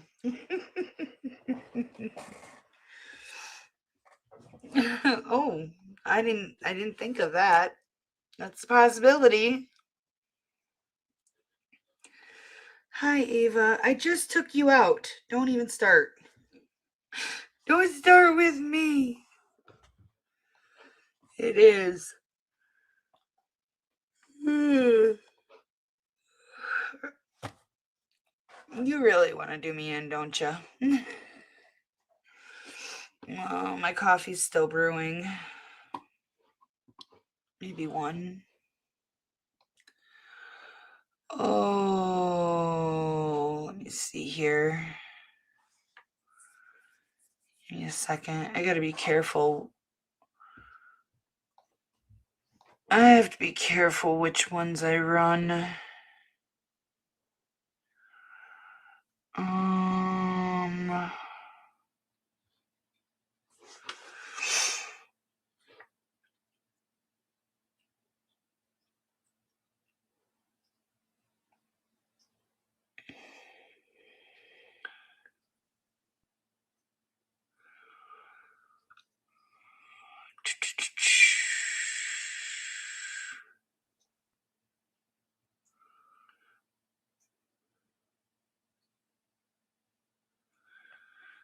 Give me just a second. Give me just a second.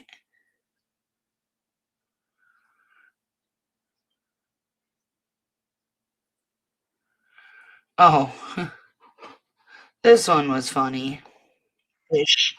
Not really, but, you know, funny in the way we see funny.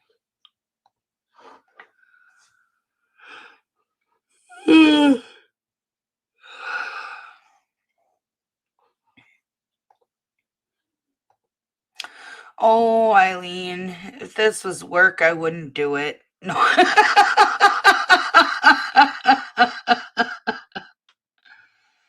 I would probably play a body cam video before bed anyways.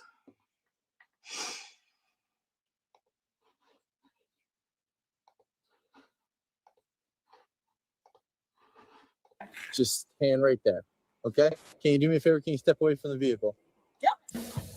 On this ride along, an officer discovers a mess. A woman gives a wave. And a small dog thinks he can take on a cop. On April 19th in Titusville, Florida, an officer had tracked down a hit-and-run suspect. Ma'am, can I talk to you? He saw the woman get out of her car when he arrived, and according to the officer's probable cause affidavit, she then ran to the back and tried to hide from him. I see you, ma'am. You're not in trouble. I'm trying to figure out what happened today. He'd just been to the Starbucks on Cheney Highway talking to a woman whose car was hit near the drive-thru. The officer reported there was about $500 worth of damage to the car. I still see you. Look, you're not in trouble. I just want to know what happened today. Can I talk to you about what happened today? What happened at Starbucks? You're not in trouble. I was just trying to get your information. You crashed into a car. No, I didn't. Then why'd you just run away? No, I didn't. And why'd you just hide? Why is there damage to the front end of your vehicle? Can I? She's still hiding. And it looks like she wet herself. Talk to you? Ma'am. All right, we'll just tow the vehicle. Then come outside and be a grown adult. No, then come outside. No, too late. The officer eventually got her to come outside. All right. Please come talk to me. Come out to the hood of my vehicle. I cooked the shrimp boil, dropped it off at the girl, Susan. She's my MODL manager at the time. I don't know if she's still MODL manager. Probably not, but probably not. But anyway, I hit them up and yeah. Okay, so you hit them. So why? I did. No, I hit them though. That's a. But you just said that you heard. No. I hit literally, I didn't think I hit somebody. I stopped. So then why'd you leave? No, because I was going there, dropped something off. I left because I thought it was done. And did you drop something off? Yeah. I dropped the shrimp oil, like a bowl of shrimp oil off. And then I came back actually like probably an hour later, actually. And I rearranged the boil that I dropped. Like, I didn't take it back, obviously, but I still had some that I dropped off to them. Like, I didn't know like that was gonna be. Oh, sorry. Can I not lean on that? That's fine. Do whatever you need to, because obviously you've been drinking. The officer would write in his report that he could smell a strong odor of an alcoholic beverage coming from her breath. Once some more officers arrived on scene, the officer would change hats and begin his DUI investigation. I don't know much about shrimp boils, but I would assume that if you made a shrimp boil and dropped it off to the person who ordered it and then left, I wouldn't think you would need to come back an hour later to rearrange the shrimp boil.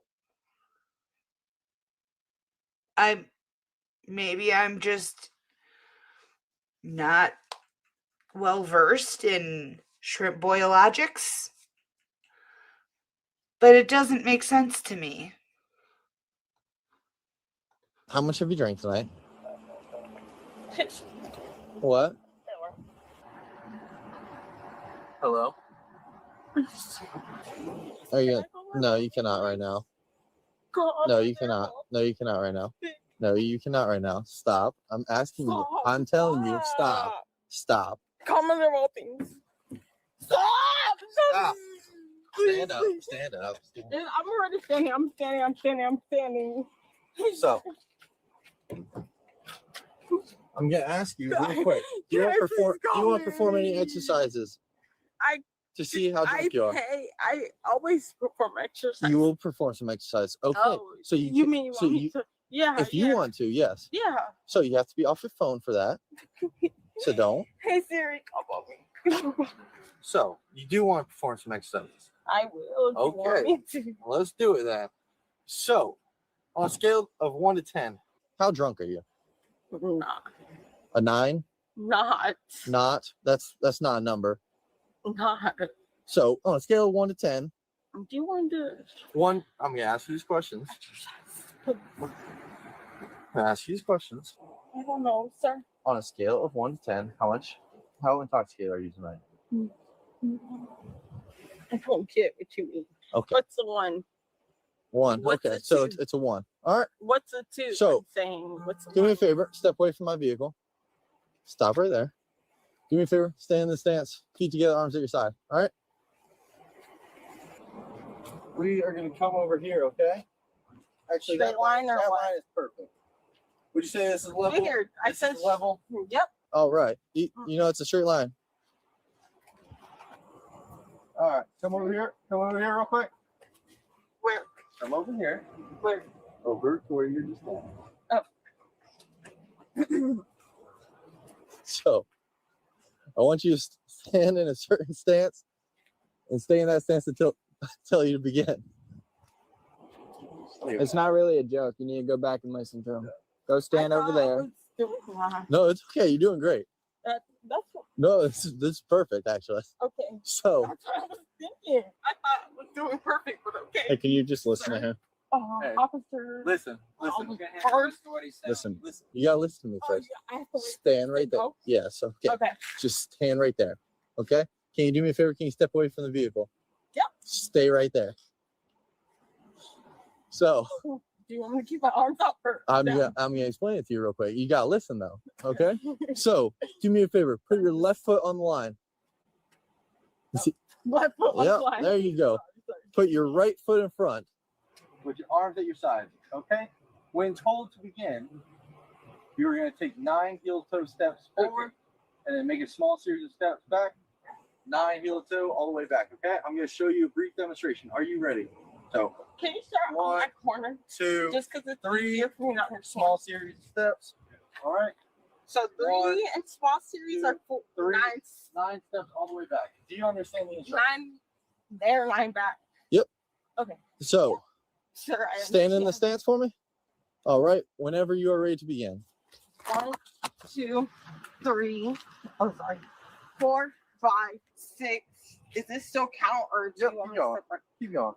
5, 6, 7, 8, 9. Not really straight curves. I'll just keep walking so you can see. 1, 2, 3. Oh, you want 4, 5, 6, 7, 8, 9, 10, 11, 12, 13. Sorry, there was curves. No, that's fine. You did a great job. So No, I know right now. you're killing it right now.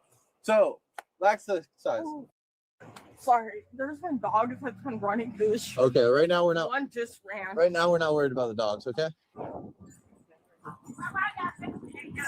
Okay, sorry, that shit scared me, but Okay. it's not a pit bull. The pit bull. No pit bull. Man, is this your dog?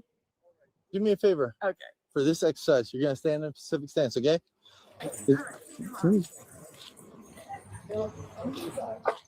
When told to begin, you're gonna lift either foot, right foot, left foot. I don't really care. What's going on with that? Is that your dog? That's what 6 inches. Right there. So you're gonna do that when told to begin, okay? So you don't start right now. So do that. No, you're good. I just And you need to grab your dog and you need to go back to your house. drive that. No. You need to grab your dog and you need to go back to your house. You see my hand up, right? You know what that means? Well, you're impeding an active law enforcement investigation. So unless Keep that hand up. In fact, put the other one up too. Just go like this and let the officer cuff you, you old battle axe. you want to go to jail, you need to get your dog and bring him back to your house. Yeah, if I should sit in my grass, we're gonna have a complication. Hell, yeah, grab that shit. Because nah. Okay. Oh. So you want me to explain it again? So Anyway, girl. so- figure out your dog, girl. listen. Let's either. Figure out your dog. Okay, figure out your dog. Anyway. So you're gonna lift either foot up. Sorry.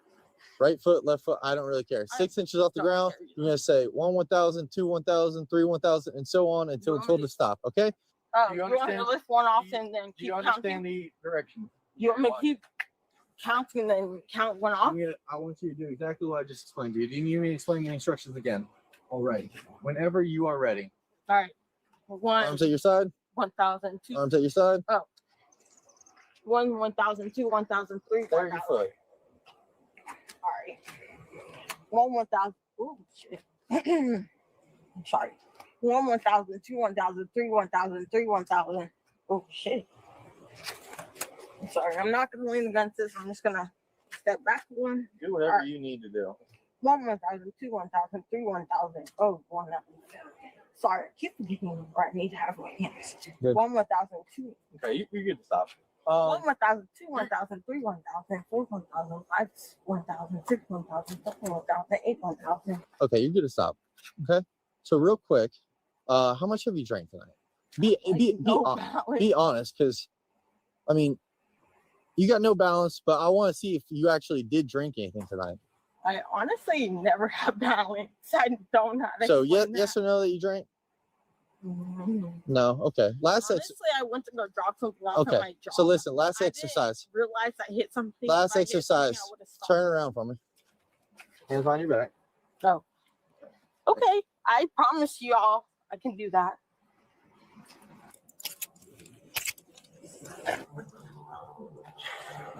Is there anything illegal on your person? Nope. Sir. Is there anything on you? No. Honestly, my Crocs, my jeans, and my pants. Okay, do me a favor. Let's go walk up to the hood of my vehicle. After a quick pat down, the officers would go to place the woman into the back of the car. Where am I going? Oh, you're going to be going to 860 Camp Road. Can you please tell me what that is real quick? That's the Brevard County Jail. Wait. Can you please. Wait. I'm not asking you not to take me. I'm not asking you not to take me. I'm just asking. I'm going to ask you one more time to step inside the vehicle or you're going to get another charge. Step inside the vehicle now. Sir, I'm seriously not playing. I'm not asking you not to take me. Step in the vehicle. Hard and step in nice. the vehicle. I'm just asking real quick. Wait. For 1 second, I just wanted to ask something. Put your feet in. Can I ask you?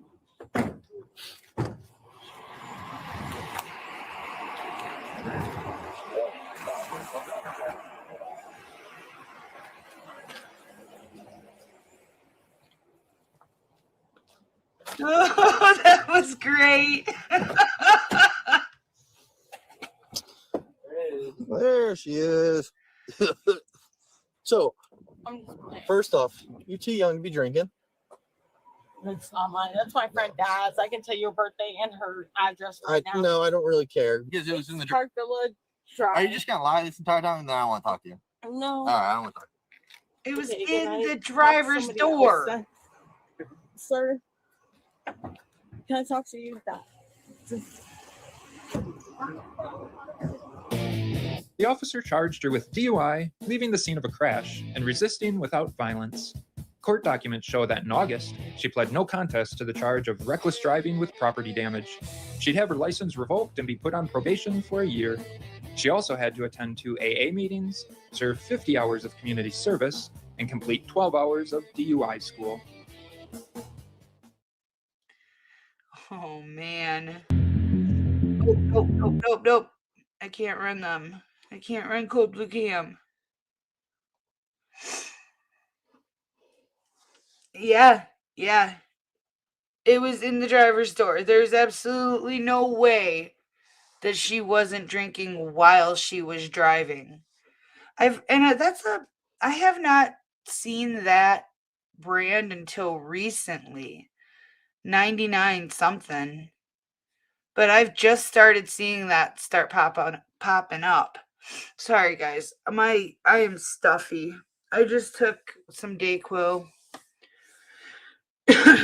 about 10-15 minutes ago. You're welcome. That was police ride-alongs. I really like that channel. It's a hit or miss though. Sometimes it's boring, but I've seen a lot of them that I really liked.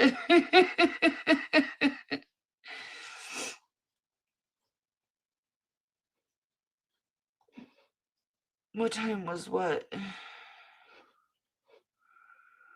It looked early.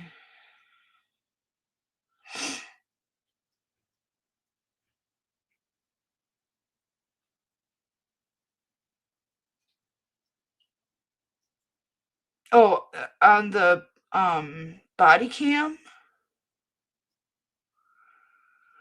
Oh, okay, hold on.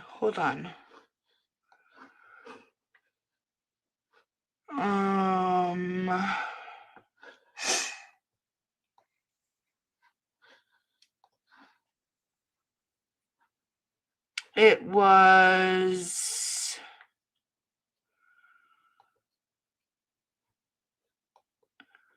it's weirdly cut out.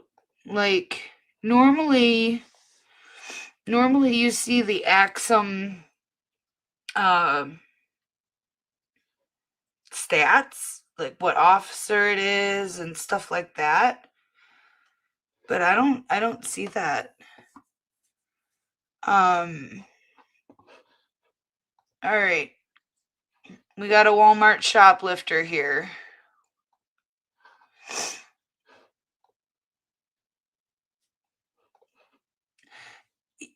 Yeah, I'm thinking it was afternoon because she delivered a shrimp boil, remember? And nobody's going to order that for breakfast. One more.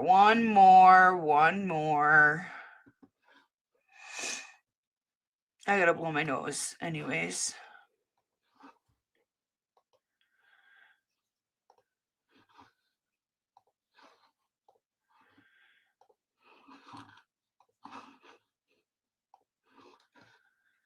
This is from Body Cam Tube is the channel.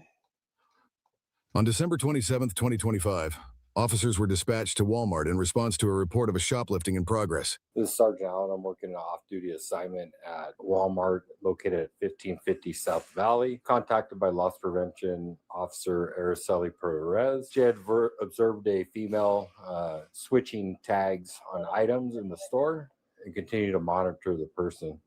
You already have the register pulled up or what? Yeah. So whatever like brings up is a pair of leggings.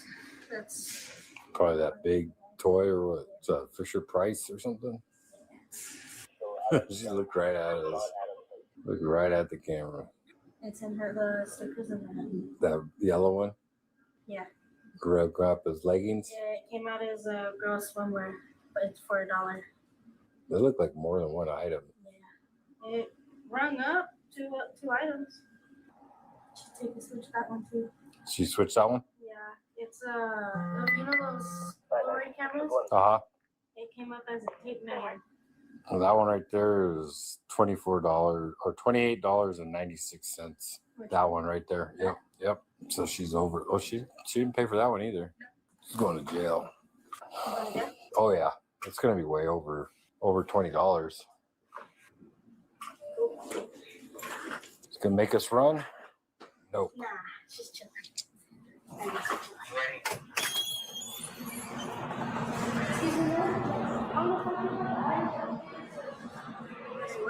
Ticket switch. So it came up with this one. You didn't even scan this. And this one came up as drug swimwear. This is $26, but I didn't switch it. Let's go inside the office. I'll pay for it. I mean, you had already crossed the final point of sale. So, and I saw you. Go and have a seat over there on the bench. I saw you. Have a seat on the bench right there. I promise you, I didn't know I couldn't pay for it right now. I Okay. have the money. Go and put your hands on your back. Okay, I have the money though, sir. Okay, I already gave you 3 commands, Okay. and you're not listening, I'm right? sorry. I'm sorry about that, but I have So- the money now and I didn't know. I saw you pull out the tag and you put it Okay, put your other hand behind your back. I know, but I can pay for it. I'm gonna put this money in your front pocket. I can pay for it though, We'll have a sir. seat. Can we it's just... Sit down. Do you have your receipt? Yeah, I do have my receipt. 789. So do I have a female detained? What's your name? It's Perla Garcia. It's what is it? It's Perla Garcia. Perla Garcia. I Okay. really can't have no contact. So Miss Garcia, before I talk to you, I gotta read what's called your Miranda warnings. Okay. I can pay for it, sir. I'm sorry. Okay. Well, listen. Let me talk. Okay. You said yes. Okay. So what's going on? Why are we stealing today? It was Christmas and I wanted to get my son something. Okay. Where's your son at right now? He was over there with my sister right now. She's with your sister. Okay. How old is your son? It's just one. It was his One. first Christmas, you know, and I'm sorry. Are you working? No, not right now, but I'm gonna start school tomorrow, and I was just trying to do something for him because I felt so bad, but I can pay for it. So you commit a crime to do something good for somebody? I mean, it's not. I wasn't trying to do it on purpose, you know, like. Well, you did do it on purpose. I understand, sir. You just put tags on there when there weren't there. I'm Okay. sorry. It was just trying. So what items did you not pay for? The jacket? Is there anything else? No, I didn't know. I didn't check anything else. It was that little toy right there. There's more than that. I can't get my receipt. Where's it at? I'm pretty sure it's in my pocket. Can I pull it out of there? It's not in that one. It's not in that one, sir. Where's your ID at? I don't have it on. You don't have an ID. How come you don't have an ID? Because it's in the car. Are you here with somebody in the car? No. You're by yourself? I can pay it all, sir. One by name and DOB? And I won't come back, sir. Like I promise. We'll get to that. We'll get to that. How'd you get here right now? You drove? Where's your keys at? Well, I mean, I came with somebody. So you're lying to me now? I'm not lying to you, sir. I was saying. Because I asked you that earlier. And you lied to me. Well, That's how many times have you lied to me? I'm just nervous. I get it, but how many times have you lied to me already?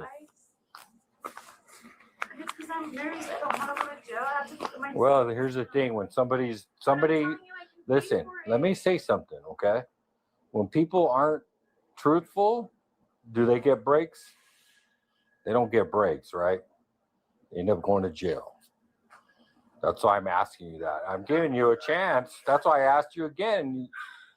And you initially lied again. And then, Because I'm just really nervous, but I Yeah. need to pick up my son. well, you're under arrest right now for shoplifting, okay? You're going to go to jail. No, please Yep. no, sir. Well, you got to learn it. You got to learn your lesson. I swear I can pay for it. You got to I learn your swear lesson. I can pay for it, sir. Like, I have the money. Yeah. Please, I won't ever come back here ever again. I was just trying to. Oh, you won't ever come back there again anyways, because you're trespassed now. But you should have paid for it, prior to stealing it. then it wouldn't have been stealing and you wouldn't be going to jail. I'm going to tell you something, Miss Garcia, when you lie to me. I won't lie to you about anything. I can give you information, something, please, sir. No, you're not an informant. I'm not asking you about stuff like that. All right. Please don't let my son. I just got my son back. Please, please. Well, you'll be out tomorrow. I won't though. Why not? Why won't you be out tomorrow? No, please. Well, you shouldn't be stealing. I wasn't trying to steal. I was just. Here's the thing. At this Walmart, I'm gonna tell you something, okay? At this Walmart, you steal, you're gonna go to jail. Right? But I'm trying to get That's what we get paid to do. I didn't walk out the doors. I can still pay for it, sir. Please give me a chance. If you wouldn't have paid for it, you would have paid for it earlier. I know, sir, but I was just trying to save some money. Like, please, sir, I'll pay for it. I can pay for it right now. All of it. I can pay for everything. It doesn't work that way. Why? If I haven't It's like if somebody killed somebody and they said, "Well, I'll let him live." No, it doesn't work that way. Out the door, sir. Please give me some mercy. When you pass the point of sales, that's those like scanner bars right there. Walked out the door, sir. You don't have to. All you got to do is pass right there. Please, sir, just give me a chance, please. I can pay for it. Just one chance, sir, please. Here's the thing, Miss Garcia. You haven't followed my instructions from the beginning. Pick up my son right now. You haven't followed my instructions, right? And you lied to me. I'm just so nervous. Multiple times. Please, sir, please give me a try. Please, please, sir, please. I'm begging you. I'm begging you. I'm really begging you. I just got my It doesn't work that way. I got my son back, sir. I just starting school soon. I was just trying to do the right thing. I know it's not the right thing, but I was trying to get my son a toy because he didn't get nothing for Christmas, and I don't have. Yeah, I mean, a 1-year-old, you could have went down to Savers and got a used toy, a dinosaur or something like that for nothing. But I felt bad. Like. Did you refund the money? No. Because she's not gonna be able to take all that stuff. You're gonna have. So you felt bad if you would accept charity, but you don't feel bad stealing. Stealing is much more virtuous than charity. I mean, what? And did y'all catch that one little blip of a comment? I just got my son back. So she's clearly not a saint. Maybe her trying to give her 1-year-old this, giant Christmas is her attempt to compensate for her lack of parenting. To refund it. Well, here's the thing. You are going to go to jail, okay?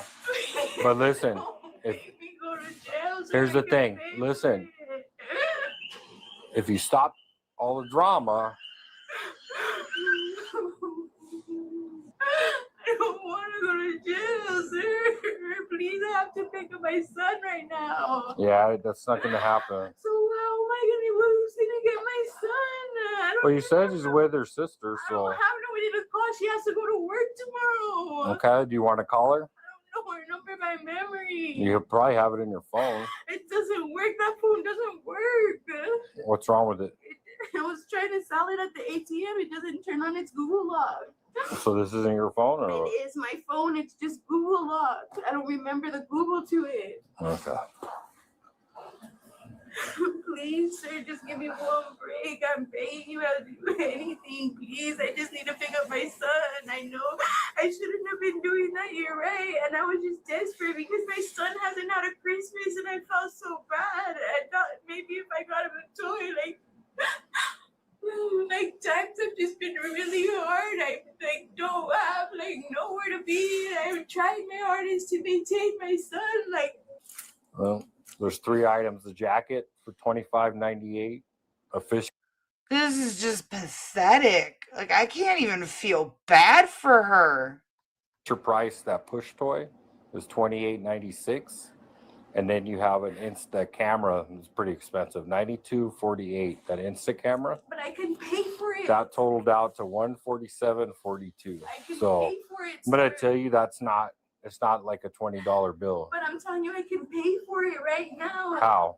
I can pay for it. I have the money to pay for it. Where If is you it give at? me the refund and I can go to the car, I can pay for it. You could walk me to the car and I can pay for it. It doesn't sir. work that way. I promise you, please, sir, I'm begging you. Sit back down. That's even worse. But it's because I Don't have stop. to pick up No, my son. stop. Stop the drama. That's not going to change anything. It doesn't work that way. All right? It doesn't work that way. It does not work that way. Okay? So stop it. You're an adult. You knew what you were doing. You knew the consequences that could happen if you got caught. Yes, you did. You knew the consequences. I thought though that if I could pay for it, it would be fine. No, it doesn't work that way. I can pay for it, sir. You can go to some other place and buy that stuff. Please, But you're not going to buy it from here right now. It doesn't work that way. Here's the thing. When you steal from Walmart, they don't let you pay for the stuff. It doesn't work that way. Take it. I didn't walk out the doors. You don't have to walk out those doors. The minute you pass those scanners, But I didn't leave that's the it. premises. Okay, get an attorney. And tell the attorney that. I'm telling you that you don't have to go out the front doors. You don't have to. Once you pass the points of sale, which is over there and right here, that's it. Listen, what did I already tell you? You're trying to give me all these excuses, and no, and that's BS. All right? I have to get my son. Yeah, I doubt it. You doubt it? I have What's the number? I don't What's know. the address? Where's your son at? I don't know the Yeah, address. see, that I doesn't don't know fly. the address by memory because she keeps moving. So she must be able to take care of him then.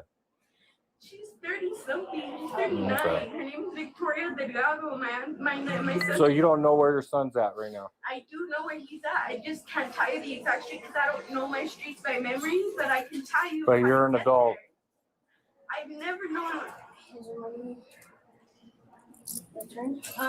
I'm gonna count it right now.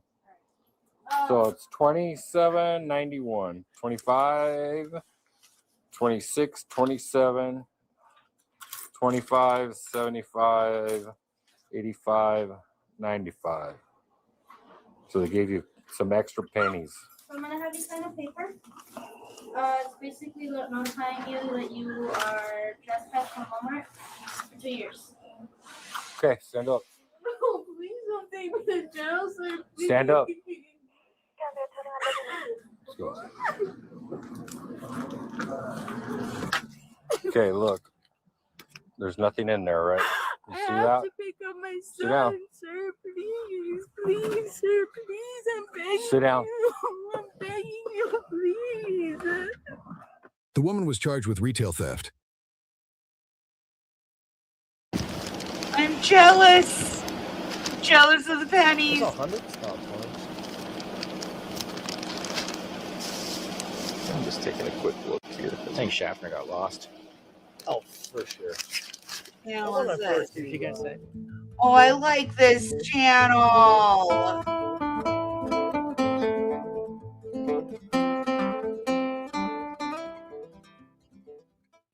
On September 25th, 2022, at approximately 4:18 a.m., officers with the Columbus Division of Police conducted a traffic stop on a vehicle that left a house known for narcotics activity.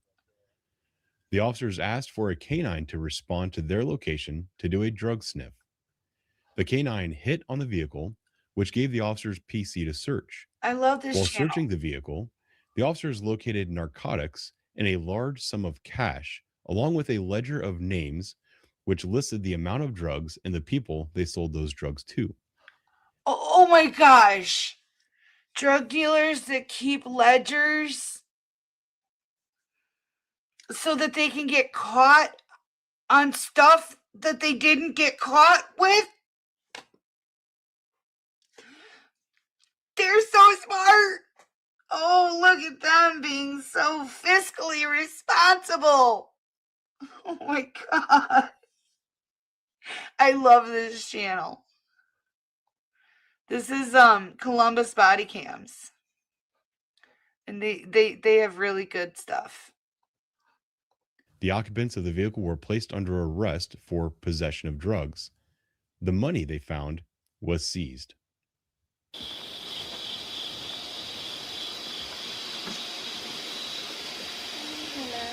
How we doing? Good, how are you?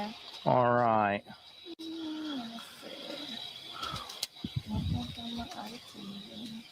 Where are we headed to? Huh? Where's work? Sir, my insurance.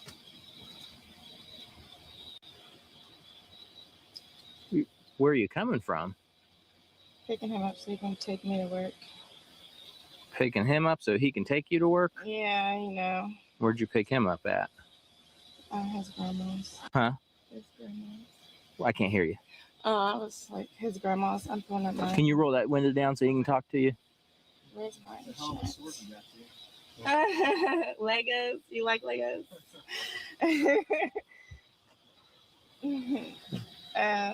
Geico. Where'd you say you picked him up at? His grandma's. Where's that at? He's though? gone. Eureka. You don't know the address? No. But they're going to a football game while I'm at work. Him and his son. Okay. If this works. My screen is broke, so takes forever. Okay. Well, what stopped you? I hit the curb. I hit the curb. Well, there's a few things. Your speed and your turn signal. You're going at least 10 over coming up Wheatland. What's the speed limit? 25. Oh, You're sorry. easily doing 35. Oh. So. Okay. And then when you turned right back there, you didn't signal until like right before you turned, basically. Yeah. It's got to be not less than 100 feet. You got that insurance up? Yeah. Is that on this? Huh? This is the rental. Yeah. So is that insurance on this, or just you as a driver? You mean? It's through the insurance company. I don't know if that answers your question. Oh, okay. It's a rental. Like I see what you're saying. Yeah, like, you my have it car's in in the the while the shop. car's in the shop. Yeah. I got you. Yeah.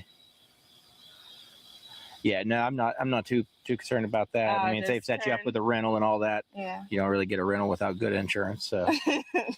Yeah. But okay. What's your name, partner? What's your name? Your name is Elijah. I can't hear you. Elijah. Dave. Huh? David. Davis. Is there anything in the car or on you guys that shouldn't be? Any firearms, anything like that? No. How about you, man? Any firearms in the car? No, sir. No. You got ID on you, buddy? I do. Dude, can we see that, please? I'm the passenger for being in my ID. Yeah, you don't have to see that. Yeah, you have to, unfortunately. I got a driver's license. All right. Hang tight and I'll be with you. Hard to see in. It's so tinted. Where you guys come from?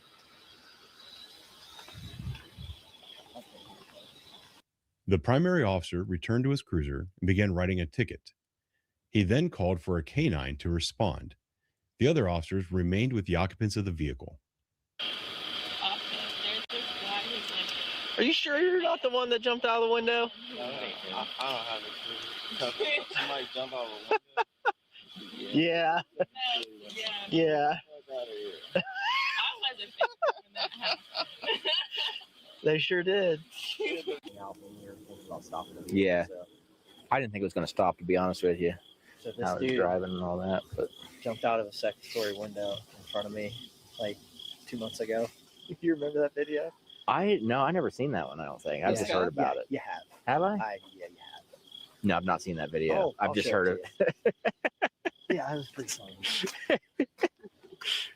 So did you jump off the second story window after him? No, I was on the ground like this. I was like, well, they're going to the front door almost there. Oh, is this TSA thing? Yeah. She used to work with Jack. Yeah. So All right. they went in the front door. I had the back door covered. And all of a sudden I hear like, it's like, hey, he's jumping out the window. I just watched him go, We had a guy today jump off the third story. Yeah, off the we balcony. heard. Jeez. I don't know how the hell he was still running around. Tuck and rolled. Yeah. Are you I'm gonna guys wait. good? Yeah, we Alright. appreciate it. Thank you. Mhm. Hey, that's the way to clean up the board tonight, too. Good job. I hope we get to see that. That's right. Huh? I said, you're killing me with the light. Sorry, partner. I wake up so it never happens. Light right in my eye. And then the police, the detectives would never come back. They didn't. Hound them. Yeah, they insurance part, didn't they? Yeah, but they, it wasn't like, it didn't get stolen or nothing, so they wouldn't do anything. Well, it was stolen. No, it wasn't stolen from me. Right, but it was a stolen car. Yeah, so, and that's like, I just got screwed. I would call them every day. The insurance company? Yeah. Every day. That even makes me cry. I told you I recognized you. When the canine arrived on scene, the occupants of the vehicle were removed so the canine could do the search. You got a light? All right, partner. You're gonna do the same thing. Just put your hands on the stint right here. You're gonna come out nice and slow, face away from me. Okay? Just come on out. Just come on out. It's very easy. It's very easy. Just face away from me. Why are you like you're grabbing me like we're under arrest? You're not under arrest. Oh, why y'all grabbing me? You got any weapons on you? No. Yet. You careful back down. You will be. Let me release your fingers. Foreshadowing. Grabbing me and pulling me out the car. I didn't pull you out of the car. Dude, it's 2022. There's body cam. Huh? It's 2022. There's body cam. Somebody pulled you out of the car, man. Very gingerly, I showed you how to do it. Hmm? They called up the police. The canine officer informed the officers with the vehicle that the dog hit on the car, allowing them to begin the search of the passenger compartment. You said it's ours? All right. No, not you two. You guys are gonna hang out right here. I asked them if they wanted to have a seat in there to stay warm. No, they want to enjoy their last few minutes of freedom outside of a cop car.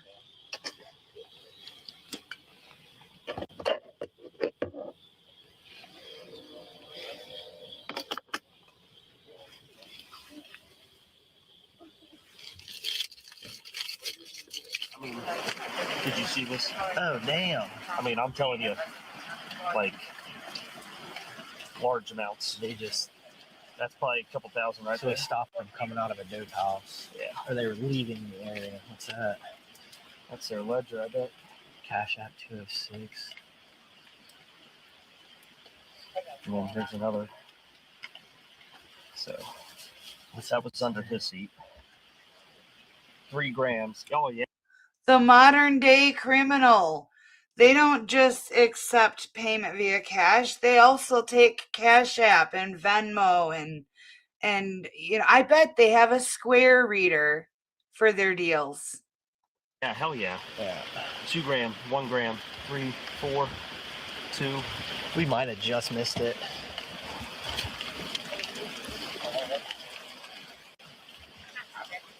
I bet we just missed this shit. They probably just dropped it. Yep, we picked up. She works for TSA. I know. So she should have an idea. Not anymore. Son of a bitch. I mean, with that ledger though, that's all dope related, 100%. That's talking grams, price. Is there names on it? Oh, dude, Holy you're taking all this money. Pills. I'd secure them both right now. Hey, Max, secure them. Oh, 100%. Suboxone. Oh yeah, secure them. Yeah. Yeah, come on.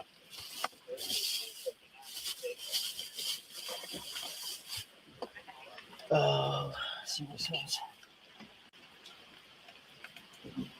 Careful. That might even be fentanyl. Yeah. I don't know what's it say. AN 521. I don't know what that So is. I don't know.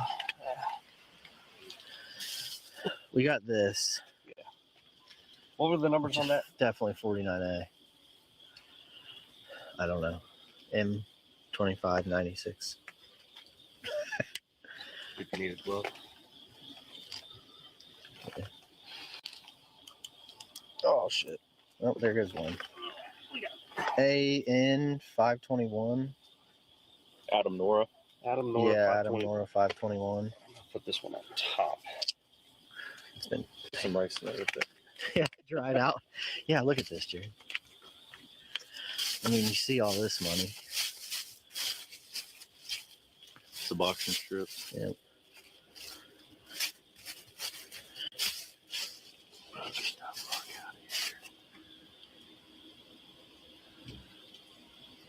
That's her writing. Well, it's a girl's writing. Yeah. Does that say Sierra 2 grams? Still got those pills. Oh, yeah. Take a little sample of one. Well, every name on that list just got their debt wiped clean because they're not going to remember all of those names and how many grams and who owed what. No. Those people just got freebies. This is the coupon sale. You want to look at? Do you have your phone on you? They're non-scheduled, based on drug ID. I can't do the child locks. I'm sorry. No, you're all right. That's why we're police, right?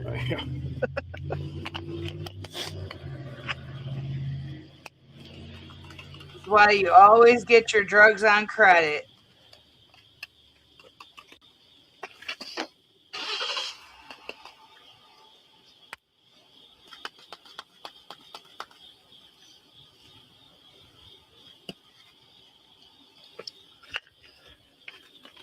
Fentanyl? My guess. All right, cool. You're the man. Why don't you just come over here and hang out on the hilltop all goddamn night? I'm working third shift Wednesdays through Saturdays. Oh, okay. So Well, 11 p.m. to 7 a.m. So yeah, I would say that's fair. Cool. All right. But then, did you see all of that shit that we got? No. Here, let me introduce you to all the presidents. Ledger. What's that on? And then more presidents. Yeah. We got lucky. They're all dead presidents. We either got lucky or we could have had a way better stop if we got him before. What'd you stop him for? Well, he's leaving a known dope house. She was going 10 miles an hour over the speed limit. Didn't signal. And She then, honestly, when I said why I stopped you, she like uttered out. She's like, because I hit the curb. I was like, I didn't even see that. But there's two other reasons, so there's three. But no, just the two that I noticed. Speed and turn signal. So he said the dog hit on this side. Okay. I just told S8 to come out. Mm-hmm. I think we need to call narcotics. Yeah. Because of the money in the ledger. The amount, yeah. And then, so is it just this bottle though? Of this is all that we found. And those did, are pills pressed. Yeah, and he did a field test. Okay. And it came up orange, which orange on that thing is fatty. Okay. Cool. So he's probably gonna overdose. So just be careful if we have Narcan. Yeah. Because he crushed it with his fucking hands. Yeah. He said his dog doesn't hit on weed or currency. It only hits on other narcotics. Okay. So that's what it hit on. Cool. Obviously, there was either narcotics in here previously or this. Where was all this? So this bag was in here. Okay. So they said that they tested one of the pills and it came back as fetty, which would be fentanyl. So they have a press at home and they're pressing their own pills, and that's just the die cast that they have. So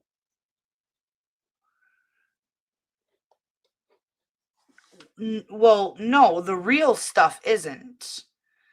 This isn't the real stuff. It's just, it's made with that press, with that mold. I mean, think of it like a Jello mold. You can make a race car, you can make a starfish.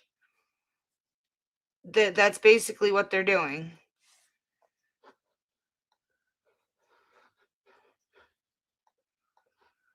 This bag under the seat, this was in here. Okay. Like in the glove compartment. Nothing hidden behind. Nothing hidden behind. We couldn't find any other hidden compartments. This little wad of cash was in her purse, and there's a couple. I think it's all ones probably. All right. Get over here. Do you know how they want us to put this in there? Just put it in there like it is? I think so. I think from what I understand about the update to the policy is just like get it in there and get it sealed, and then you got that like 1,000,001 chain of custody.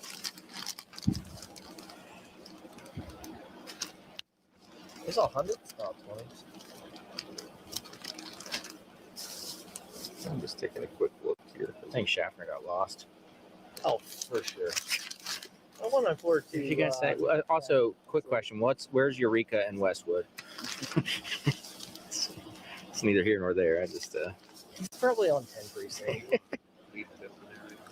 Yeah. We can. Yeah, no, we can get that for sure. I probably should have taken pictures of that shit car first. Yeah, I mean, but Well, you know that. it is what it is. It's on the body cam. I mean, that might be Give me the 194 stop, please. all we can do in this one.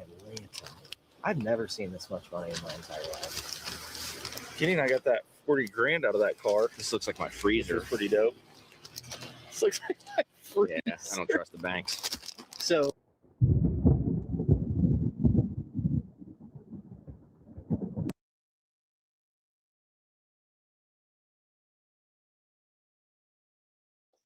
All right, there. No more. I'm going to bed. The kitties are revolting. They keep coming in here and meowing at me and scratching at my leg, Earl especially.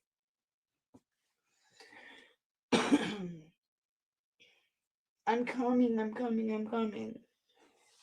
Poor kitties. All right, guys. Thank you so much. Thank you for coming and hanging out with me and watching videos and body cams. I hope you guys had a great time.